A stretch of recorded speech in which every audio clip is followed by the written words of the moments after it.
You're from here? I'm just here as an individual. Same here.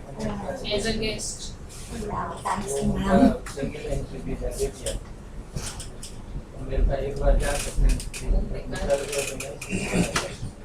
I don't work for a media house anywhere. What about you? Most of them have done the certificate, now they are doing the some of them are new also. Well, I wish I had joined the It's a rare opportunity. अच्छा लगा शायद something okay. आपसे बात करो।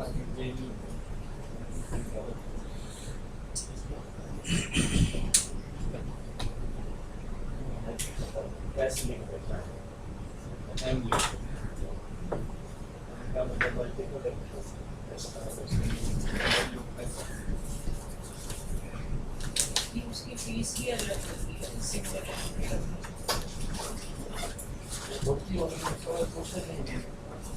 नमस्कार आप आ रहे हैं ना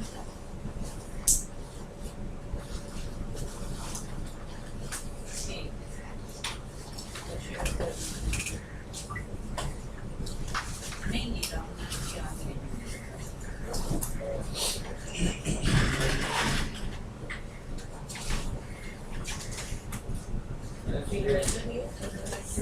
No, that's a good spot.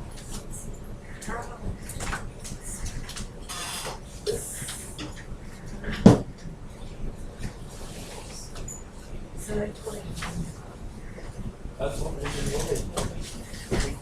हाँ बहुत अच्छा लोकेश जी तो क्या बोले फिर नहीं कभी कभी मुझे होते हैं कल तो बिल्कुल उन्मुक्त भाव से क्या बोले छोड़ दिया ना सरकारी पद छोड़ दिया अभी लोग बोल पाता है उन्होंने बोल दिया इतने सारे आईएएस बैठे थे तो कह रहे कि बाबू लोग जो है रूल्स रेगुलेशंस में लगे रहते हैं अब हमें चेयरमैन बना दिया मैं कुछ कर नहीं सकता तो ये तो अपना काम करना है मुझे रूल्स रेगुलेशन नहीं सुनना वो अपने सुशील त्रिपाठी जी भी आए हुए थे अच्छा वो मुझे कह रहे भवन में क्यों संस्कृत पढ़ा रहे हो वहाँ क्लब में पढ़ाओ कौन पढ़ना है अपने लिए मैंने कहा आप यहाँ आइए कह रहे नहीं यहाँ नहीं आप आइए अफसर है यहाँ कैसे आ रहे हैं कहते हैं हफ्ते में एक दिन करूँगा retired secretary and petroleum education secretary पढ़ने के लिए फीस कहते हैं वहाँ करो एक दिन तो आइए अफसर सब बिगड़े होंगे नहीं तो स्टूडेंट्स ले आए वो मैं करूँगा विद्यार्थी हो विद्यार्थियों की तरफ बर्ताव करो ना अगर विद्यार्थी बनना चाहते हो बिल्कुल तो आइए अफसर की तरफ बर्ताव करना करेंगे आप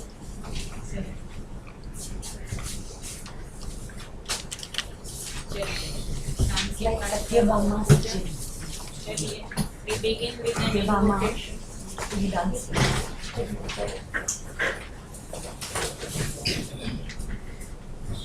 ओम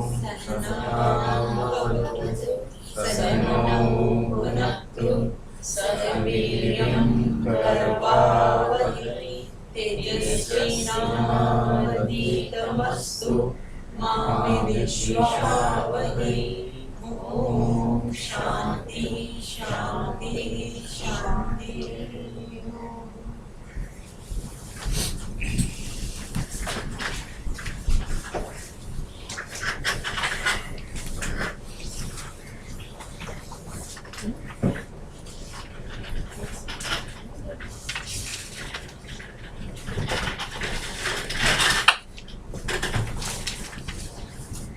मार्केट इसमें और अटेंडेंस है आगे चलो तो आपको माता ही इधर दे दो मुझे मैं कराऊंगा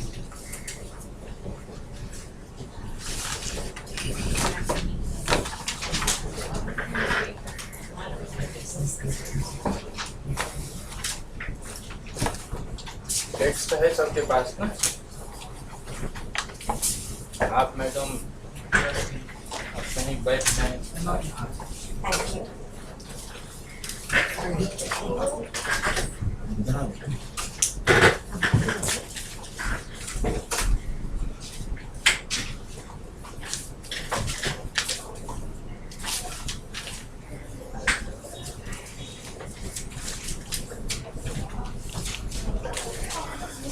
Thank you. तो द्वितीय खंड का जो फिर पहला मंत्र है वहाँ से हम शुरू करते हैं। वैसे पीछे थोड़ा हुआ था, लेकिन एक बार फिर रिवाइज कर लेते हैं इसको।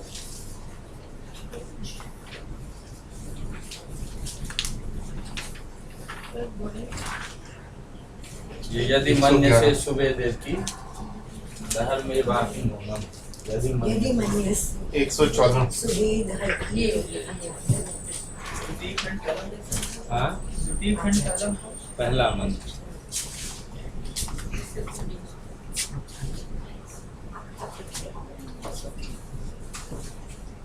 मैंने पहले बात की थी एक बार कि आज के विज्ञान की भी यही समस्या एक है, बहुत बड़ी समस्या है, approximate knowledge versus absolute knowledge.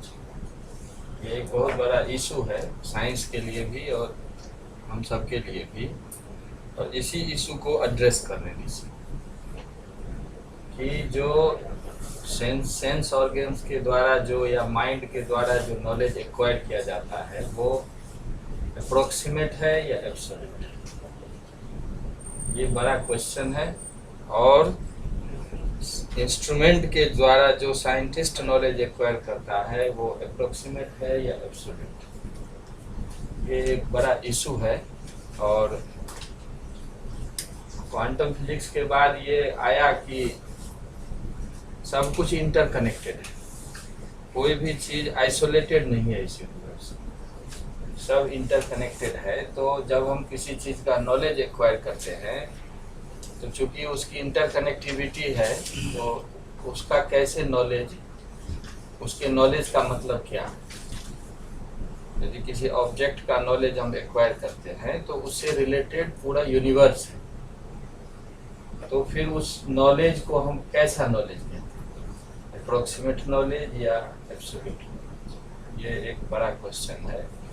तो साइंटिस्ट का कंक्लूजन है कि इंस्ट्रूमेंट के द्वारा केवल अप्रोक्सीमेट नॉलेज एक्वायर किया जा सकता है, इंस्ट्रूमेंट के द्वारा कभी भी एब्सोल्यूट नॉलेज नहीं प्राप्त किया जा सकता। वो इंस्ट्रूमेंट इंडिविजुअल का इंस्ट्रूमेंट हो या नेचर गिवन इंस्ट्रूमेंट हो या आर्टिफिशियल इंस्ट्रूमेंट। तो ये एक तरह से साइंस का भी जो कई इश्यूज है उसमें एक इशू ये है कि science can provide only approximate knowledge, science can provide only approximate. तो फिर एब्सोल्यूट नॉलेज कैसे हो, ये एक उनका बड़ा क्वेश्चन है। वर्नर हाइजेनबर्ग बार बार कहते थे कि हम जब कोई एक्सपेरिमेंट करते हैं तो जैसे लगता है कि नेचर हमसे पूछ रहा है कि इज योर मेथड ओके, और there should be some other method through which we know nature, you can know nature. तो इस तरह का कहते थे, तो ये बड़ा मिस्टीरियस आ जाता है। तो इस चीज़ को ऋषि बहुत पहले से इस बात को लेकर चल रहे हैं कि हमारा जो इंस्ट्रूमेंट है उसके द्वारा यदि नॉलेज होता है तो वो कैसा नॉलेज। हम यदि एक कोई घट है, छोटा सा कोई टेबल है, हम जब टेबल को जानते हैं तो हम क्लेम करते हैं कि I no table. I know table का मतलब आपके मन में वो सर्टेनिटी है कि हम टेबल को जानते हैं। लेकिन क्वांटम फिजिक्स के बाद ऐसा नहीं है, ये टेबल का नॉलेज का मतलब ये टेबल की इंटरकनेक्टिविटी पूरे यूनिवर्स से है। तो टेबल के नॉलेज से कैसा नॉलेज होता है। तो ये जैसे वो एक एक्सपेरिमेंट करते हैं कि कोई पत्ता हम गिरा देते हैं, उसका जो डिस्टेंस हमें मापना है तो हम सामान्य फॉर्मूला लगाते हैं डिस्टेंस हम मापने, लेकिन कहते हैं ये तो एक बड़ा स्थूल स्तर का ज्ञान है। लेकिन यदि आप इसको बारीकी से देखें तो कोई क्वेश्चन पूछ सकता है कि उस समय का टेम्परेचर क्या है, उस समय का जो एयर का मूवमेंट क्या है, उस समय जो पार्टिकल्स मूव कर रहा है वो कितना उसको ऑब्स्ट्रक्ट कर रहा है। तो ये जब पूरा आप देखेंगे तो अंत में लगेगा कि पत्ता जो गिर रहा है वो पूरे यूनिवर्स से कनेक्टेड। आप केवल पत्ते का ज्ञान नहीं हासिल कर सकते। तो आप यदि क्लेम करते हैं कि मैं पत्ता जानता हूँ या टेबल जानता हूँ तो वो केवल अप्रोक्सीमेट नॉलेज ही हो सकता है, कभी भी एब्सोल्यूट नॉलेज नहीं हो सकता है। कि from A scientific perspective any instrument has its own limitation. वो किस चीज के लिए डिजाइन किया गया है, उसमें एरर कितना हो सकता है, And what is the उसको बोलते हैं क्या minimum value you can measure through that, and what properties would it measure, what it can't? Other conditions being constant. Yes, other conditions. And Very good. So absolute knowledge means knowledge of everything at a time. Absolute knowledge का मतलब संपूर्ण सत्ता का एक साथ ज्ञान, इसी को अपने यहाँ ब्रह्म साक्षात्कार। New student, she is young enough, तो उसका भी साईश्वरी है। अच्छा, आज सेकंड टाइम आई। तो अपने यहाँ जो ब्रह्म साक्षात्कार या आत्म साक्षात्कार का कॉन्सेप्ट है वो एक्चुअली एब्सोल्यूट नॉलेज का कॉन्सेप्ट है। तो एब्सोल्यूट नॉलेज का मतलब है सबका एक साथ ज्ञान, और सबका एक साथ ज्ञान इंस्ट्रूमेंट के द्वारा पॉसिबल है। इंस्ट्रूमेंट हमेशा फ्रैगमेंटेड रियलिटी को बताता है, एब्सोल्यूट रियलिटी को कभी नहीं बताता। तो इसलिए फिर आज साइंस के सामने क्वेश्चन है कि दूसरा कौन मेथड अपनाया जाए जिससे कि एब्सोल्यूट नॉलेज को क्लेम किया जा सके। तो ये बातें वेद में बहुत पहले से ये डिबेट में है कि हमारे पास दो लेयर का नॉलेज, एक तो knowledge of fragmented reality and the knowledge of absolute reality. Knowledge of fragmented reality can be acquired through instrument as sense organs और instrument as other than sense organ, कोई भी हो सकता है, लेकिन वो हमेशा फ्रैगमेंटेड रियलिटी को बताए। वो एक छोटा सा टुकड़ा है इस विश्व का, उसको बताए। यदि आपको पूरे का एक साथ ज्ञान प्राप्त करना है तो आपको फिर दूसरा मेथड अपनाना पड़ेगा, और उसी ज्ञान को अपने यहाँ पूर्ण ज्ञान या सर्वज्ञता जिसको कहते हैं, या ब्रह्म साक्षात्कार कहते हैं, या आत्म साक्षात्कार कहते हैं। तो वो कठोपनिषद में है ना, यदा पंचावतिष्ठन्ते, जब पांचों इंद्रियां फेल कर जाती, यदा पंचावतिष्ठन्ते ज्ञानानि मनसा सह, मन जब फेल कर जाता है, बुद्धिश्च न विचेष्टति, जब बुद्धि फेल कर जाती है, तब जो नॉलेज होता है उसको एब्सोल्यूट नॉलेज कहते हैं। वो कैसे होता है? तो बृहदारण्य उपनिषद में कहते हैं आत्मनि एव आत्मानं पश्यति, knowledge of supreme truth through supreme truth itself. आत्मा के ही द्वारा जब ज्ञान, तो इसीलिए इंस्ट्रूमेंट के बियॉन्ड जाने की जरूरत है। यदि ऐसा है, यदि एब्सोल्यूट नॉलेज ऐसा है, तो फिर जो हम एम्पिरिकल रियलिटी का नॉलेज एक्वायर करते हैं, जो भी संसार का ज्ञान हमें होता है, वो फिर अप्रोक्सीमेट नॉलेज ही है। और यदि अप्रोक्सीमेट नॉलेज है तो हम फिर क्लेम नहीं कर सकते कि हम सब कुछ जानते। ये क्वेश्चन, इसी बात को यहाँ पे ऋषि कहते हैं कि यदि मन्य से सुवेति, if you claim that I know something, यदि आप ये क्लेम करते हैं कि मैं इस चीज को जानता हूं, तो इसका मतलब आप बहुत थोड़ा जानते, आप एब्सोल्यूट पूरा नहीं जानते। यदि मन्य से सुवेति, यदि आप मानते हैं ऐसा कि मैं इसको जानता हूं, तो दहरमेवापि नूनम, तो निश्चय ही, दहरम मतलब अल्पम एव जानते, निश्चय ही आप थोड़ा ही जानते हैं, आप पूरा नहीं जानते।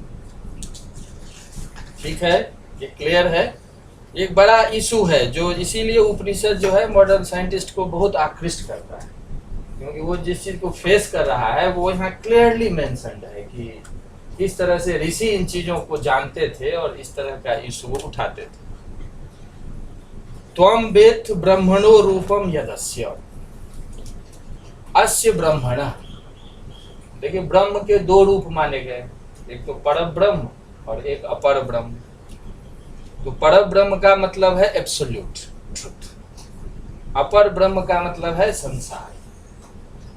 क्योंकि वेद जो है वो मैनिफेस्टेशन थियरी को मानते हैं। वेद में क्या है? एको हम बहुश्याम, मैं एक हूं बहुत हो जाऊं। इसीलिए जब एक हूं और बहुत हो जाऊं, तो जो बहुत है वो एक से अलग नहीं है। जैसे गोल्ड से बने हुए जो ऑर्नामेंट्स हैं, वो गोल्ड से अलग नहीं है, वो गोल्ड ही। तो इसीलिए जब एक ही बहुत होता है तो एकत्व का एक जो है वो एब्सोल्यूट है, लेकिन जब बहुत हमें अलग अलग दिखाई देने लगता है तो वो संसार, संसार को वहां अपर ब्रह्म कहते, वो भी ब्रह्म है क्योंकि ब्रह्म का ही रूप है वो, और जहां एकत्व है वो ब्रह्म का असली रूप है, जो जिसको सत्यम ज्ञान मनंतम ब्रह्म का है, इसमें जो न तो बदलता है, जो प्योर कॉन्शियसनेस का स्टेट है, जो इनफाइनाइट है, जो अल्टीमेट हैप्पीनेस है, जो नॉन डूअर है। ये 4-5 उपनिषद में बात बताई गई।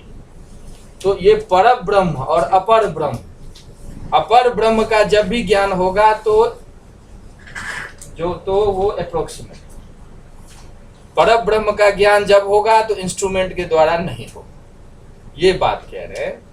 इसीलिए कहते हैं कि अस्य ब्रह्मणः यत् रूपम, इस ब्रह्म का जो रूप आप अभी जान रहे हैं, यानी अपर ब्रह्म का जो रूप आप इंद्रिय के द्वारा जान रहे हैं,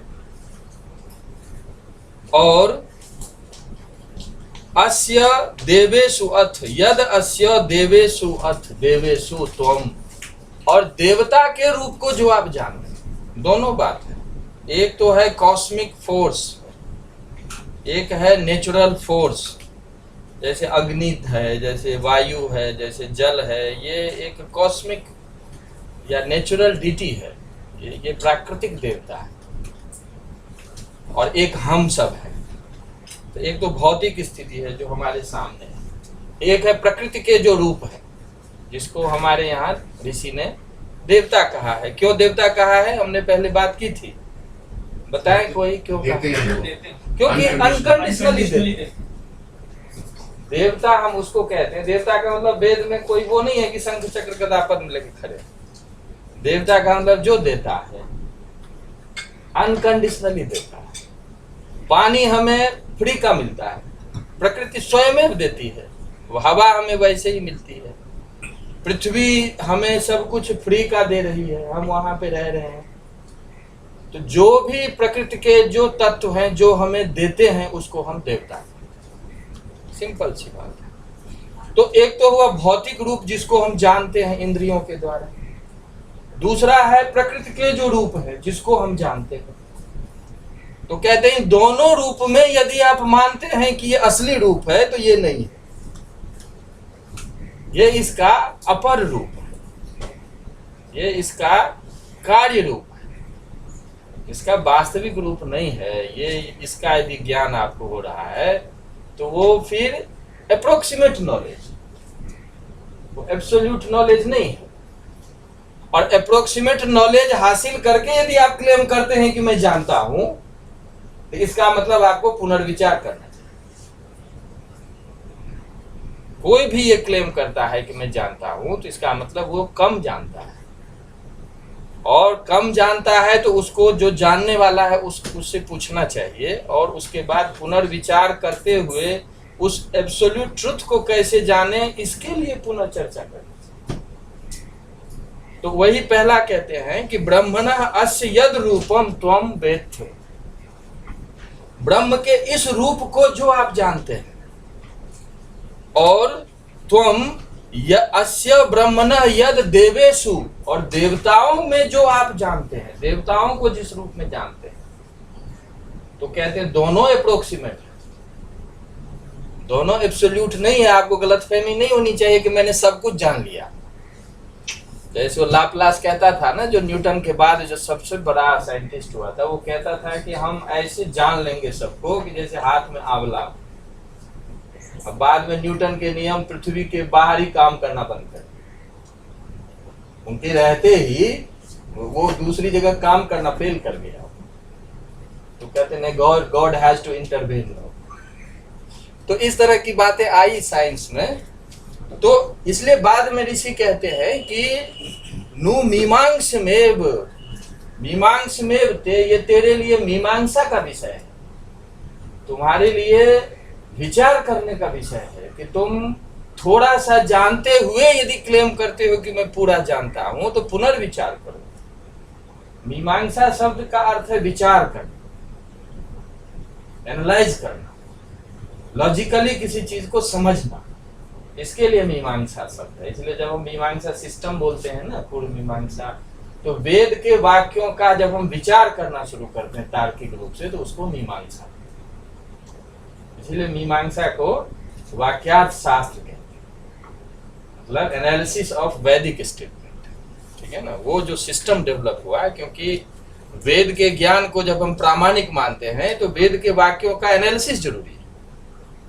तो पहली बार जिसने एनालिसिस शुरू किया उस सिस्टम को मीमांसा कहते हैं। तो आप देखें ना, वेद में जगह जगह आपको मीमांसा कर्तव्य, मीमांसमेव, मतलब ये विचार करने की चीज है, इसको तार्किक रूप से समझने की चीज है, जरूरत है। इसलिए कहते हैं ते मीमांसमेव, आपके लिए ये विचार करने की चीज है कि आप इस भौतिक जगत को या इवन देवता को भी यदि जानते हैं तो वो पूर्ण ज्ञान नहीं है, वो अप्रोक्सीमेट है, वो थोड़ा सा ज्ञान।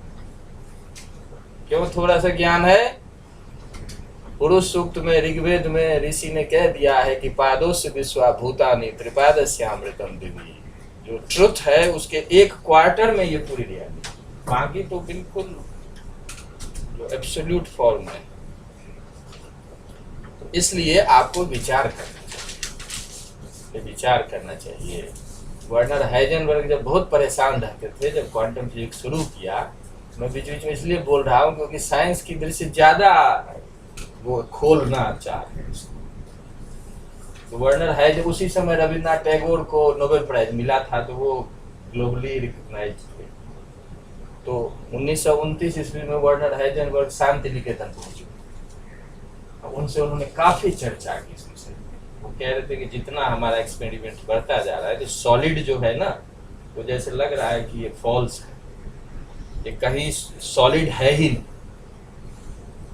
तो होते होते होते उन्होंने सुनने के बाद रविन्द्रनाथ टैगोर ने उनको समझाया ये उपनिषद को, वेदांत, और बाद में फिर एक विवेक चूड़ामणि का श्लोक सुनाया, यदिदं सकलम विश्वम नाना रूपम प्रतीतम अज्ञानात् तत्सर्वम ब्रह्मैव प्रत्यस्ता शेष भावना दोष। कहते हैं जो सब कुछ है ना वो वही एक ट्रुथ है, और नाना रूप जो है ये एक इंस्ट्रूमेंट के लिए ऑब्जेक्ट है, लेकिन ट्रुथ के पॉइंट ऑफ व्यू से ये कोई इसकी वैलिडिटी नहीं। तो वही ऋषि यहाँ कह रहे हैं कि इसमें विचार करिए, मीमांसमेव ते, आपके लिए ये विचार का विषय है।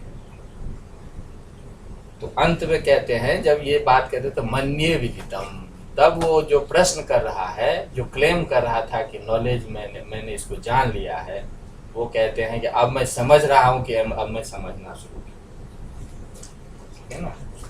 अब आप जो कह रहे हैं ना, पहले तो वो क्लेम कर दिया कि मैं जानता हूँ, तो ऋषि ने कहा कि तो थोड़ा जानते हो, क्योंकि जो ये संसार है वो जान लिया तब भी थोड़ा है, प्रकृति को जान लिया तब भी थोड़ा है, तो आप विचार करो। विचार करने के बाद उसने कहा कि हाँ अब लग रहा है कि मैं अब समझना शुरू किया।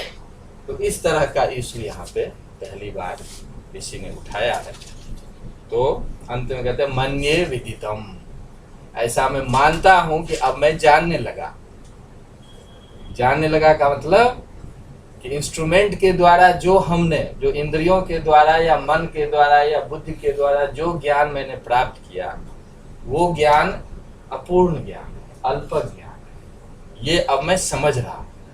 इसीलिए अब पूर्ण ज्ञान कैसे हो इसके लिए प्रयास किया, ठीक है।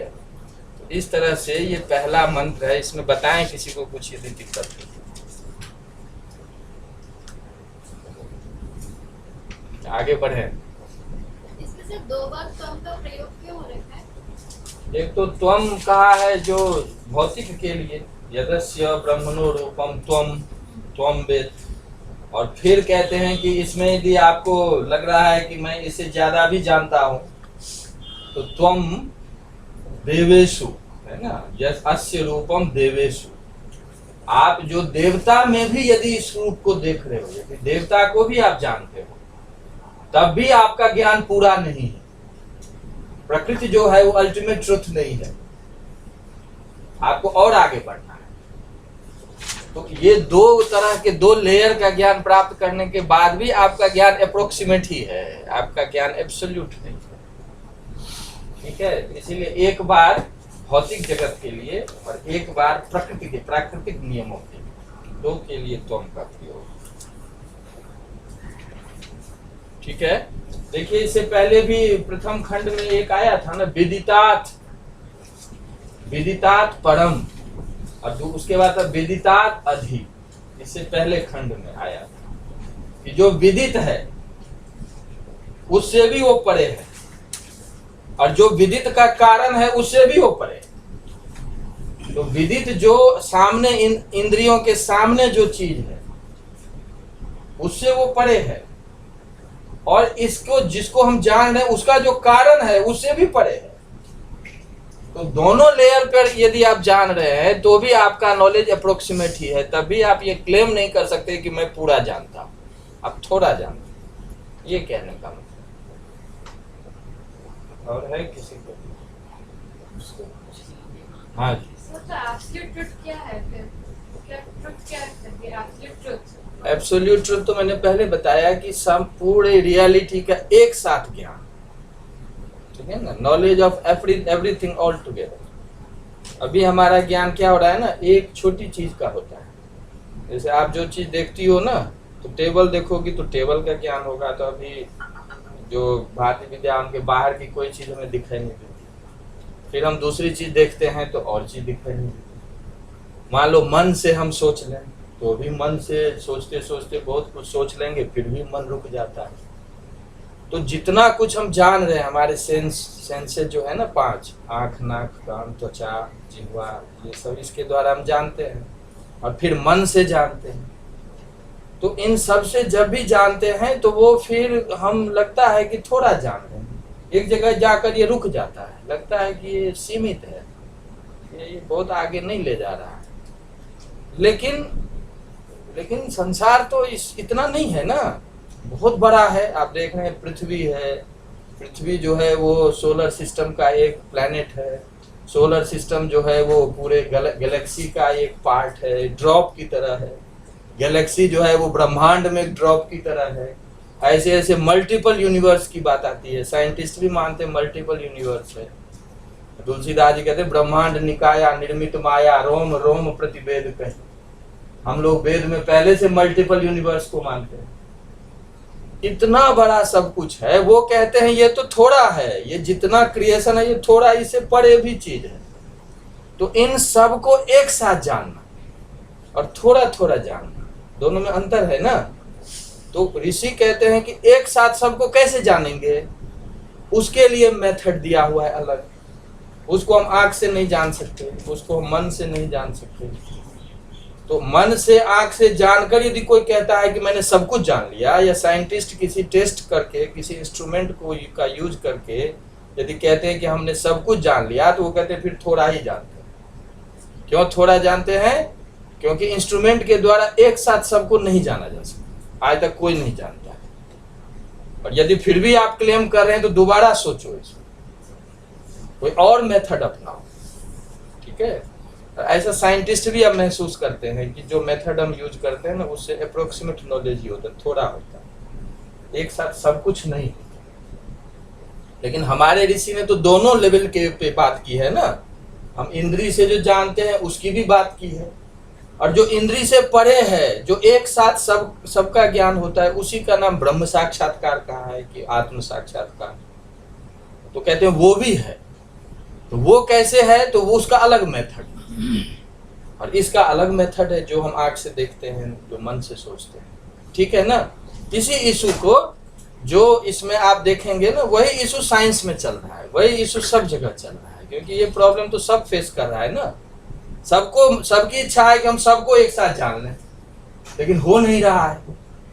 जो जान गया वो, जो जान गया हमारे यहाँ उसको सर्वज्ञ कहते हैं।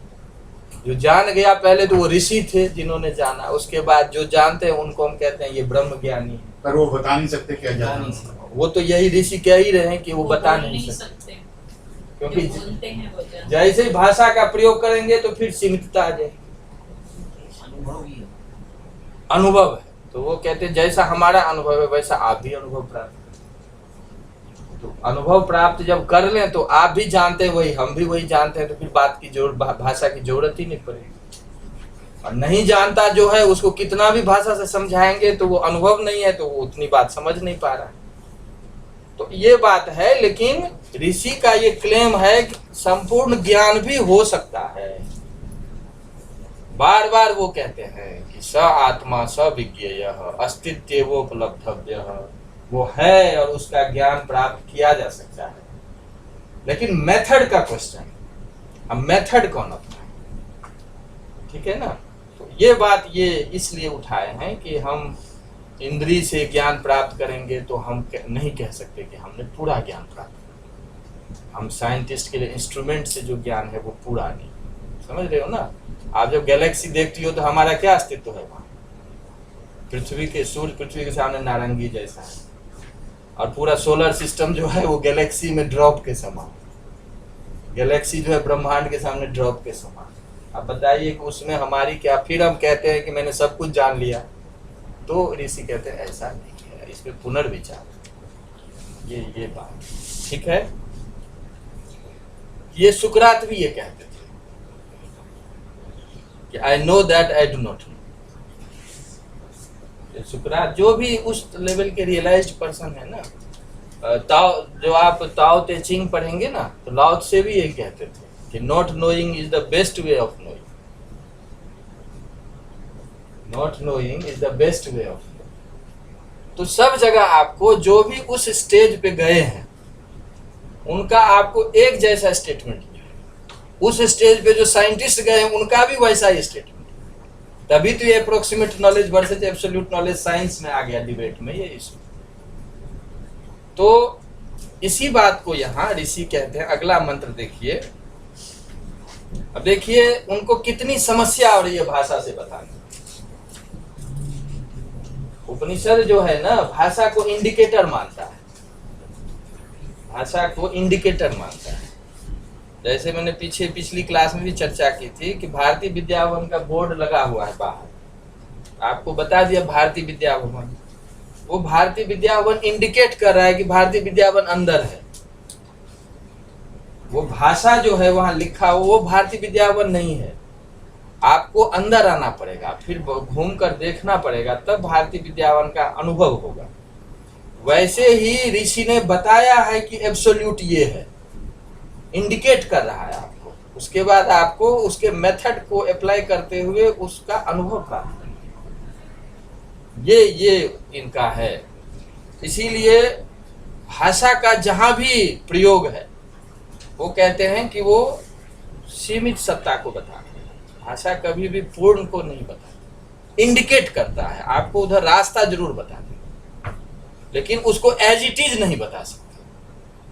ये इनका ऋषि का कहना है बार बार। अगला मंत्र देखिए। अब फिर वो, अब जब ये परिस्थिति हुई है तो फिर अब वो कैसे बताना चाहते हैं। कहते हैं कि नाहम मन्ये सुवेदेति। जब गुरुजी ने कह दिया कि तुम यदि क्लेम करते हो कि मैं जानता हूं तो फिर थोड़ा जानते हो, पुनर्विचार करो। तो अब वो फिर सचेत होकर बोल रहा है, ते नाहम मन्ये सुवेदेति। अब मैं ये नहीं मानता कि मैं जानता ही हूं। नाहम मन्ये, अहम न मन्ये, ऐसा मैं नहीं मानता कि सुवेदेति ठीक तरह से जान लिया। ठीक है। नो न वेदेति वेद च, नहीं जानता हूं ऐसा भी नहीं जानता, जानता हूं ऐसा भी नहीं जानता। ठीक है ना। नो न वेदेति, नहीं जानता हूं ये भी नहीं है, और जानता हूं ये भी नहीं है। क्योंकि यदि आप कहते हैं कि मैं जानता हूं तो इंद्रिय आ जाता है, मन आ जाता है। यदि आप नहीं जानते हैं तो कोई उस एब्सोल्यूट चेतना के स्तर पे भी जान सकता है। जो जानता है वो यदि कहता है कि मैं जानता हूं तो फिर ये सारे जो सेंस ऑर्गन के कॉग्निटिव प्रोसेस आ जाता है। कॉग्निटिव प्रोसेस में तो 4 चीज जरूरी है ना। नोअर होना चाहिए, ऑब्जेक्ट ऑफ नॉलेज होना चाहिए, प्रोसेस होना चाहिए, और रिजल्ट नॉलेज होना चाहिए। 4 चीज सबके लिए जरूरी है।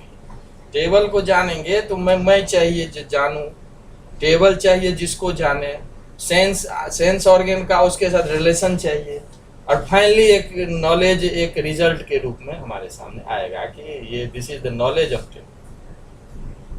तो 4 चीजें जरूरी है। जैसे ही आप कहते हैं मैं जानता हूं टेबल को, तो ये 4 चीज आ जाती है। 4 चीज जैसे ही आई तो वो जो सिंगुलैरिटी है वो खत्म, प्लुरैलिटी आ गई। ऋषि कहते हैं नेह नानास्ति किंचन, प्लुरैलिटी नहीं है वास्तविक। अब प्लुरैलिटी नहीं है फिर भी प्लुरैलिटी को जानते, इसका मतलब अप्रोक्सीमेट।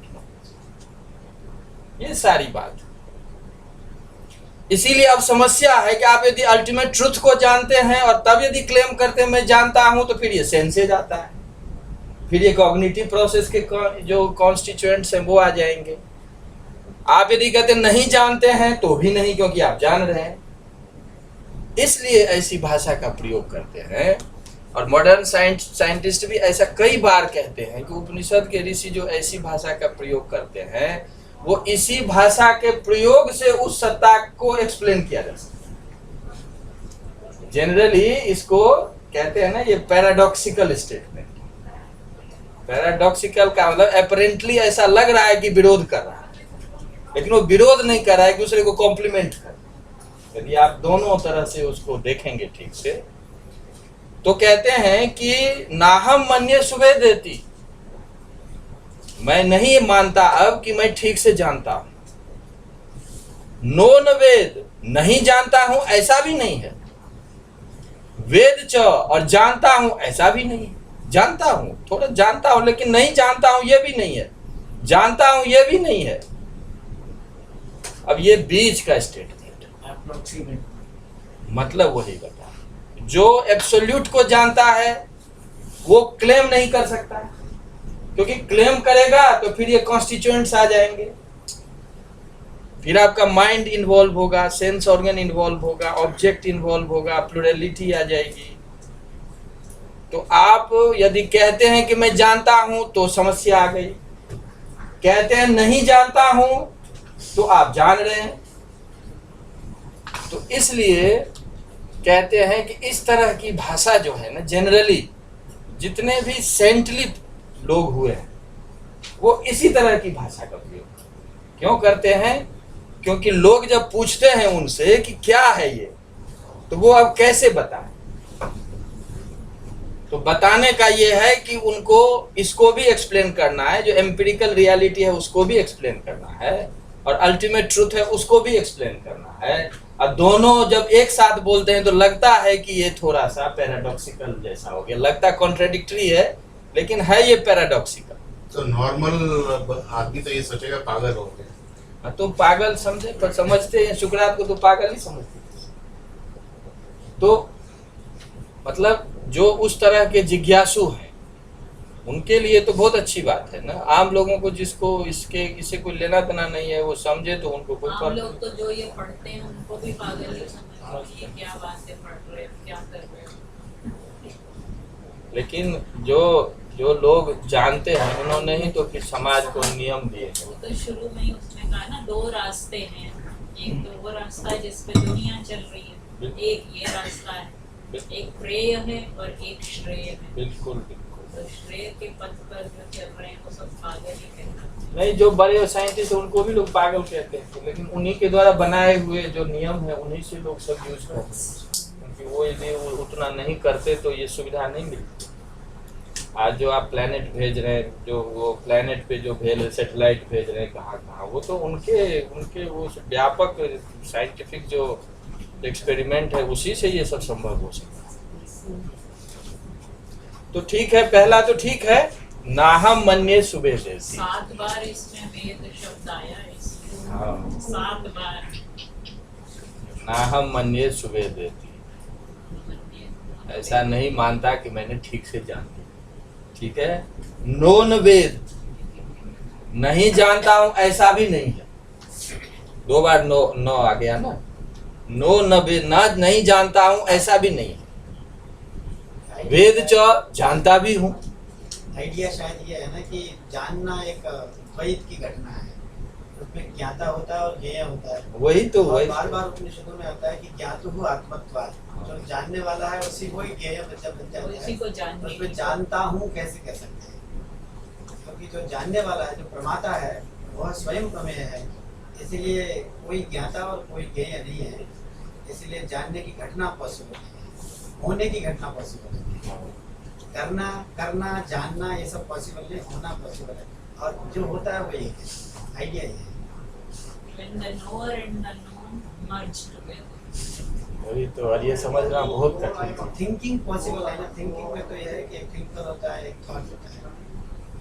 जब एब्सोल्यूट एकता होती है, वननेस होता है, तो उसमें वो वर्नर हाइजेनबर्ग ने भी ये कहा था ना कि ऑब्जर्वर ऑब्जर्व फ्यूजन जब होगा, वो उनका जो पहली बार जो कॉन्शियसनेस को लाया नहीं, अपने यहाँ तो सब जगह ये चर्चा है। और उसमें रामनाथ जी बड़ा अच्छा प्रसंग आया ना, नहीं वो कुर्बन नकार है कि कुर्बन क्री धातु का प्रयोग तो यार न अन्यते अन्य माने शरीर, हंती धातु का प्रयोग, क्री धातु का प्रयोग सभी धातुओं के लिए निषेध है।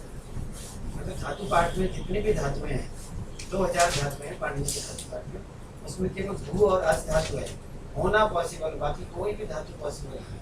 इसलिए क्री और हम तो केवल रिप्रेजेंटेटिव धातु। बिल्कुल, एक वर्ड में ये बात देखिए, जो एब्सोल्यूट नॉलेज जिसका है उसके लिए होता है, और बाकी जिसका अप्रोक्सीमेट नॉलेज है वो करता है, होता है और करता है। ये धीरे धीरे समझ में आती है तो सारी बात। बड़ा अच्छा रामनाथ बड़ा अच्छा प्रसंग आया कि हन धातु जो है केवल प्रतिनिधि धातु है, ना हन्यते माने कोई भी धातु पॉसिबल नहीं है, कोई भी क्रिया संभव नहीं। हनन भी तो एक क्रिया है। एकदम ठीक बात। तो पहली लाइन का अर्थ समझ में आ गया। अब दूसरी लाइन देखिए, यो नस्तद्वेद तद्वेद। आगे भी देख लीजिए, नोन वेदेति वेद च। हम में से, न मतलब हम में से जितने लोग हैं, जितने लोग इन चीजों के लिए जिज्ञासा कर रहे हैं, यो नस्तद्वेद तद, जो हम लोगों में से जिज्ञासु लोग हैं, जो इन चीजों को जानना चाहते हैं, उसमें वही लोग जान रहा है, वही लोग जान रहा है जो ये मानता है कि नहीं जानता हूं ऐसा भी नहीं है और जानता हूं ऐसा भी। हम में से जो लोग हैं, जो ट्रुथ सीकर है, ट्रुथ सीकर के लिए एक ही रिप्लाई है, क्या है कि नहीं जानता हूं ऐसा भी नहीं है, जानता हूं ऐसा भी नहीं। तो न मतलब अस्माकम, हम लोगों में से जो भी है, वो विद्यार्थी हो, जो वहां शिक्षक हो, तद्वेद, जो ऐसा जानता है वही जानता है। क्या जानता है कि नहीं जानता हूं ये भी नहीं है, जानता हूं ये भी नहीं। ऐसा जो जानता है वही जानता है। अब समझ रहे हैं ना कितना वो बताने का प्रयास कर रहे हैं वो। Language fails. हाँ, बताने का क्या प्रयास कर रहे हैं कि हम में से किसी ने क्लेम कर दिया कि मैं जानता हूं, तो शिक्षक ने कहा कि आप थोड़ा जानते, अब पूरा नहीं जानते। तो फिर कहा कि ठीक है, तो अब पुनर्विचार करते हैं। अब पुनर्विचार करके कहा कि ठीक है, मैं मानता हूं कि मैं पूरा नहीं जानता, लेकिन ये भी मानता हूं कि नहीं जानता हूं ये भी नहीं है, मतलब जानता भी हूं, थोड़ा तो जानता भी हूं। तो अब फिर कंक्लूजन क्या है? कंक्लूजन ये है कि जो नहीं जानता, कोई कहे कि मैं नहीं जानता हूं ये भी नहीं है, और जानता हूं ये भी नहीं है, ऐसा जो जानता है वही जानता है। इसका मतलब जानता हूं ये नहीं है का मतलब है कि इंद्रिय के द्वारा जो प्राप्त ज्ञान है वो पूर्ण ज्ञान नहीं। और जब हम कहते हैं नहीं जानते हैं, ऐसा नहीं है, इसका मतलब इंद्रिय ज्ञान से परे जो ज्ञान है वह भी ज्ञान है, उसको भी हमने अनुभव, उसका भी हमने अनुभव किया है। और उसका जब अनुभव किया है तो जैसा कि आप कह रहे थे सर अभी कि उस समय क्या हो जाता है कि चारों चीज, उपनिषद में बार बार देखेंगे कि त्रिपुटी शब्द आया। त्रिपुटी का मतलब नोअर, जो जानने वाला है, जिसको जान रहा है और जो जाना, वो सब एक हो। तो जानने वाला भी वही हो जाता है। देखिए अभी साइंस क्या कह रहा है, टेबल को ब्रेक करेंगे तो एटम बन जाएगा, एटम में फिर सब पार्टिकल है, सब पार्टिकल जो है वो एनर्जी का फॉर्म है, एनर्जी जो है वो सिंगुलर है। आप यदि टेबल को कहते हैं जानेंगे तो टेबल तो एनर्जी फॉर्म में है, तो एनर्जी फॉर्म में तो सिंगुलर रियलिटी है। फॉर्म के लेवल पे प्लूरल है, अनेक है। तो आप इसको छोटा सा जान कर कहते हैं कि मैंने जान लिया तो नहीं होगा, और पूरी एनर्जी को एक साथ जान लिया तो जानकर भी हम नहीं कह सकते कि मैं अब इसको जानता हूं, फिर सबको एक साथ जान लिया। ये जो चीज है इसको इसी को एक्सप्रेस करते हुए कहते हैं कि हम नहीं जानते ऐसा भी नहीं कह सकते, हम जानते हैं ऐसा भी नहीं कह सकते। तो भाषा की जो सीमितता है ना, यानी भाषा के द्वारा हम उस वास्तविक रूप को, जैसे मैंने कहा ना कि अपने यहाँ ब्रह्म साक्षात्कार या आत्म साक्षात्कार, ब्रह्म साक्षात्कार का मतलब है पूरे सब का एक साथ ज्ञान। वो ज्ञान जिसको हो गया वो बोल नहीं सकता, क्योंकि जैसे ही आप बोलते हैं तो जैसे आपने कहा कि जानने वाला है, किसको जानते हैं, क्या प्रोसेस है, या आप कारक में पढ़ते होंगे कि राम जानता है, राम आम को जानता है, राम आम को आंख से जानता है। तो 6 कारक जो है ना, कर्ता कर्म करण संप्रदान, ये सारे इन्वॉल्व हो जाएंगे एक साथ, सारे इन्वॉल्व हो जाएंगे तो अनेक आ गया, अनेक आ गया तो ऋषि कहते हैं एक ट्रुथ। तब एक ट्रुथ को कैसे एक्सप्लेन करें, इसी बात को यहाँ बताने का प्रयास कर रहे हैं कि मैं क्लेम नहीं करता कि मैं ठीक से जानता हूं, लेकिन मैं नहीं जानता ये भी नहीं है, जानता भी हूं। तो फिर फाइनली क्या हुआ, तो कहते हैं हम में से जितने लोग इस पर चर्चा कर रहे हैं उसका यही निर्णय है कि नहीं जानता हूं ये भी नहीं है और जानता हूं ये भी नहीं है, ऐसा जो जानता है वही जानता है। आज एक दो शब्द है सिद्धि और प्रसिद्धि। जैसे आत्म सिद्धि तो सबको हुई रहती है, अपने होने का एहसास सबको होता ही है, मैं अपनी सत्ता का बोध तो सबको होता है, परंतु मैं वह आत्म तत्व क्या है इसको बहुत कम लोग जानते हैं। तो सिद्धि सबको है, प्रसिद्धि बहुत कम लोगों को। तो आत्मज्ञानी को आत्म प्रसिद्धि होती है और आम व्यक्ति को आत्म सिद्धि होती है। समहाउ हम जानते हैं पर टोटलिटी में नहीं जानते हैं। टोटलिटी में जब जानेंगे तो क्लेम नहीं करेंगे। तो अगर क्लेम करेगा वही किया है। मैथमेटिकली देखा जाए, this is a process of integration, this is a process of differentiation. अब इंटीग्रेट करके कर रहे हैं तो दैट मींस नीचे से ऊपर कर रहे हैं, वो इंटीग्रेशन से भी वो नहीं मिलेगा, उसके बियॉन्ड भी कुछ होना चाहिए। इंटीग्रेशन मतलब और तो डिफरेंशिएट कर रहे हैं तो that means it's integration is also effect, process of integration is also effect. वो कहते हैं नेह नानास्ति किंचन, नाना है ही नहीं, ऐसा जो ज्ञान है वो एब्सोल्यूट।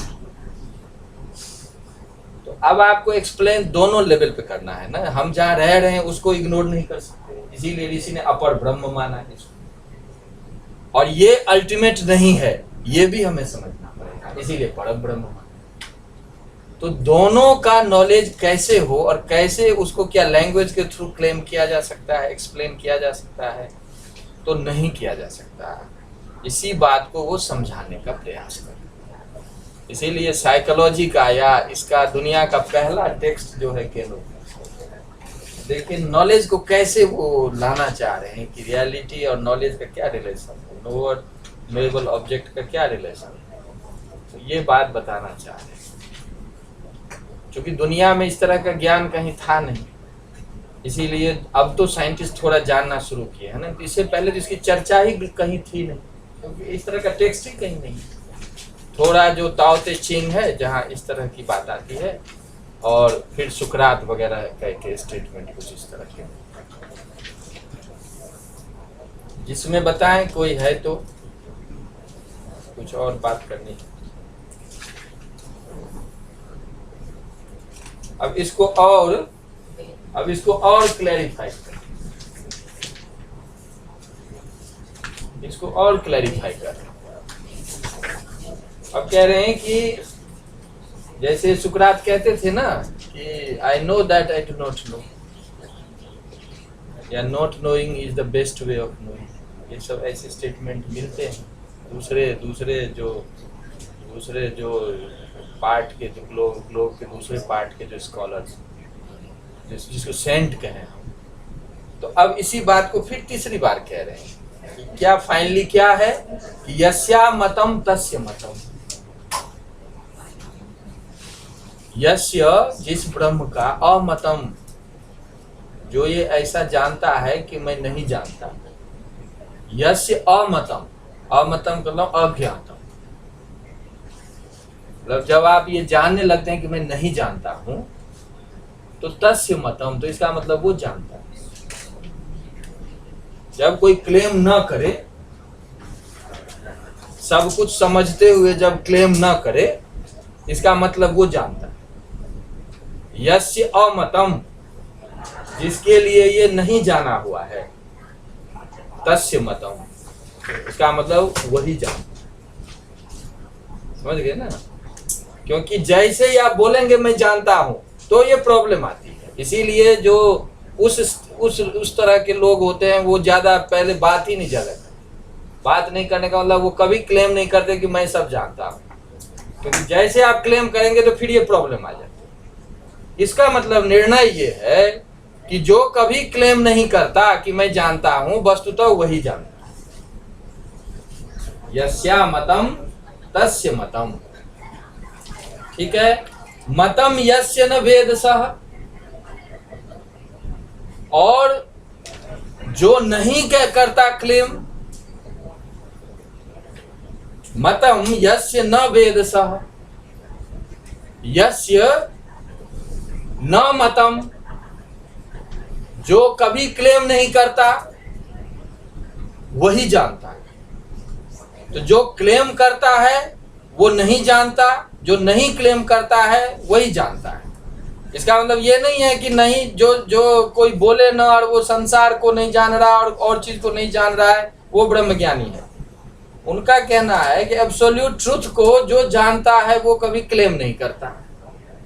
जो क्लेम नहीं करता, जानते हुए क्लेम नहीं करता, वस्तुतः वही जानता है। और जो क्लेम करता है वो नहीं जानता। पिछला जो है उसी को कंटिन्यू करते हैं।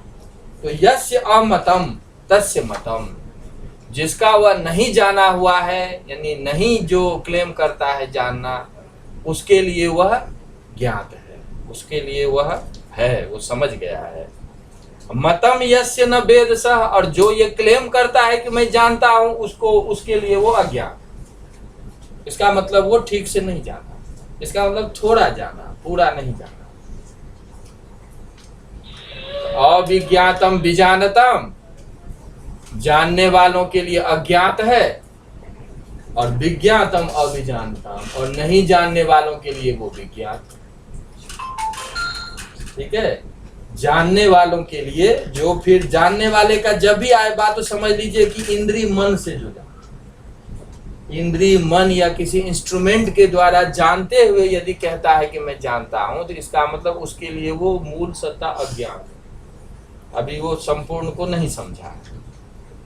और विज्ञातम अविजानतम, और इंद्रिय मन या इंस्ट्रूमेंट के द्वारा जानते हुए जो समझता है कि मैंने पूरे को नहीं जाना, वस्तुतः वो जानना शुरू करता है, या जो जानता है वो ऐसा क्लेम नहीं करता। ये बहुत फेमस है, ये 2-3 मंत्र जो आप पढ़ रहे हैं ना, ये ग्लोबली फेमस है, क्योंकि जहां भी इस तरह की बात आती है तो इस मंत्र को कोट करते हैं। हाँ, ये जो है, ये दुनिया में इस तरह का स्टेटमेंट प्राय ही मिलता है किसी लिटरेचर। इसीलिए तो जॉन व्हीलर कहते हैं ना, जॉन व्हीलर जो आइंस्टाइन के बाद उस चेयर पे वही बैठे थे प्रिंसटन यूनिवर्सिटी में, बाद में क्वांटम फिजिक्स को रीइंटरप्रेट किया था। वो उनका स्टेटमेंट है कि Niels Bohr, Edwin Schrodinger, Robert Oppenheimer, these are Upanishadic people, Upanishadic person. वो कहते हैं कि क्यों, क्योंकि ये सारे क्वेश्चन उनको फेस करने पड़ते हैं, तो वो ये स्टेटमेंट याद करते हैं। नील्स बोर कहते हैं, I want to know how Upanishadic seers ask question. Question करना भी तो एक कला है। अध्यास भाष्य में इसको समाप्त किया था शंकर ने। हाँ। ये सारा का सारा प्रमाण पुण्यजाति व्यवहार जो है अविद्यावत विषय है। अविद्या के अवस्था में ही पॉसिबल होता है कि लोअर और नोएबल, ये सब के सब तर्क होते हैं जब हम अविद्या में बिल्कुल Actually, the problem is that the knower, we are trying to know the knower, that's which is not possible cognitively.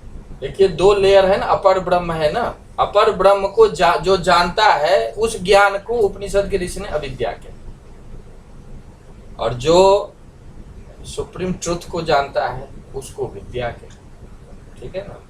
तो जिसको हम अभी ज्ञान कहते हैं ना, हम इसको जानते हैं, इसको जानते हैं, उपनिषद की दृष्टि से वो आंशिक ज्ञान, आंशिक ज्ञान इज इक्वल टू अविद्या, ठीक है ना। Approximate knowledge is equal to अविद्या, absolute knowledge is equal to विद्या।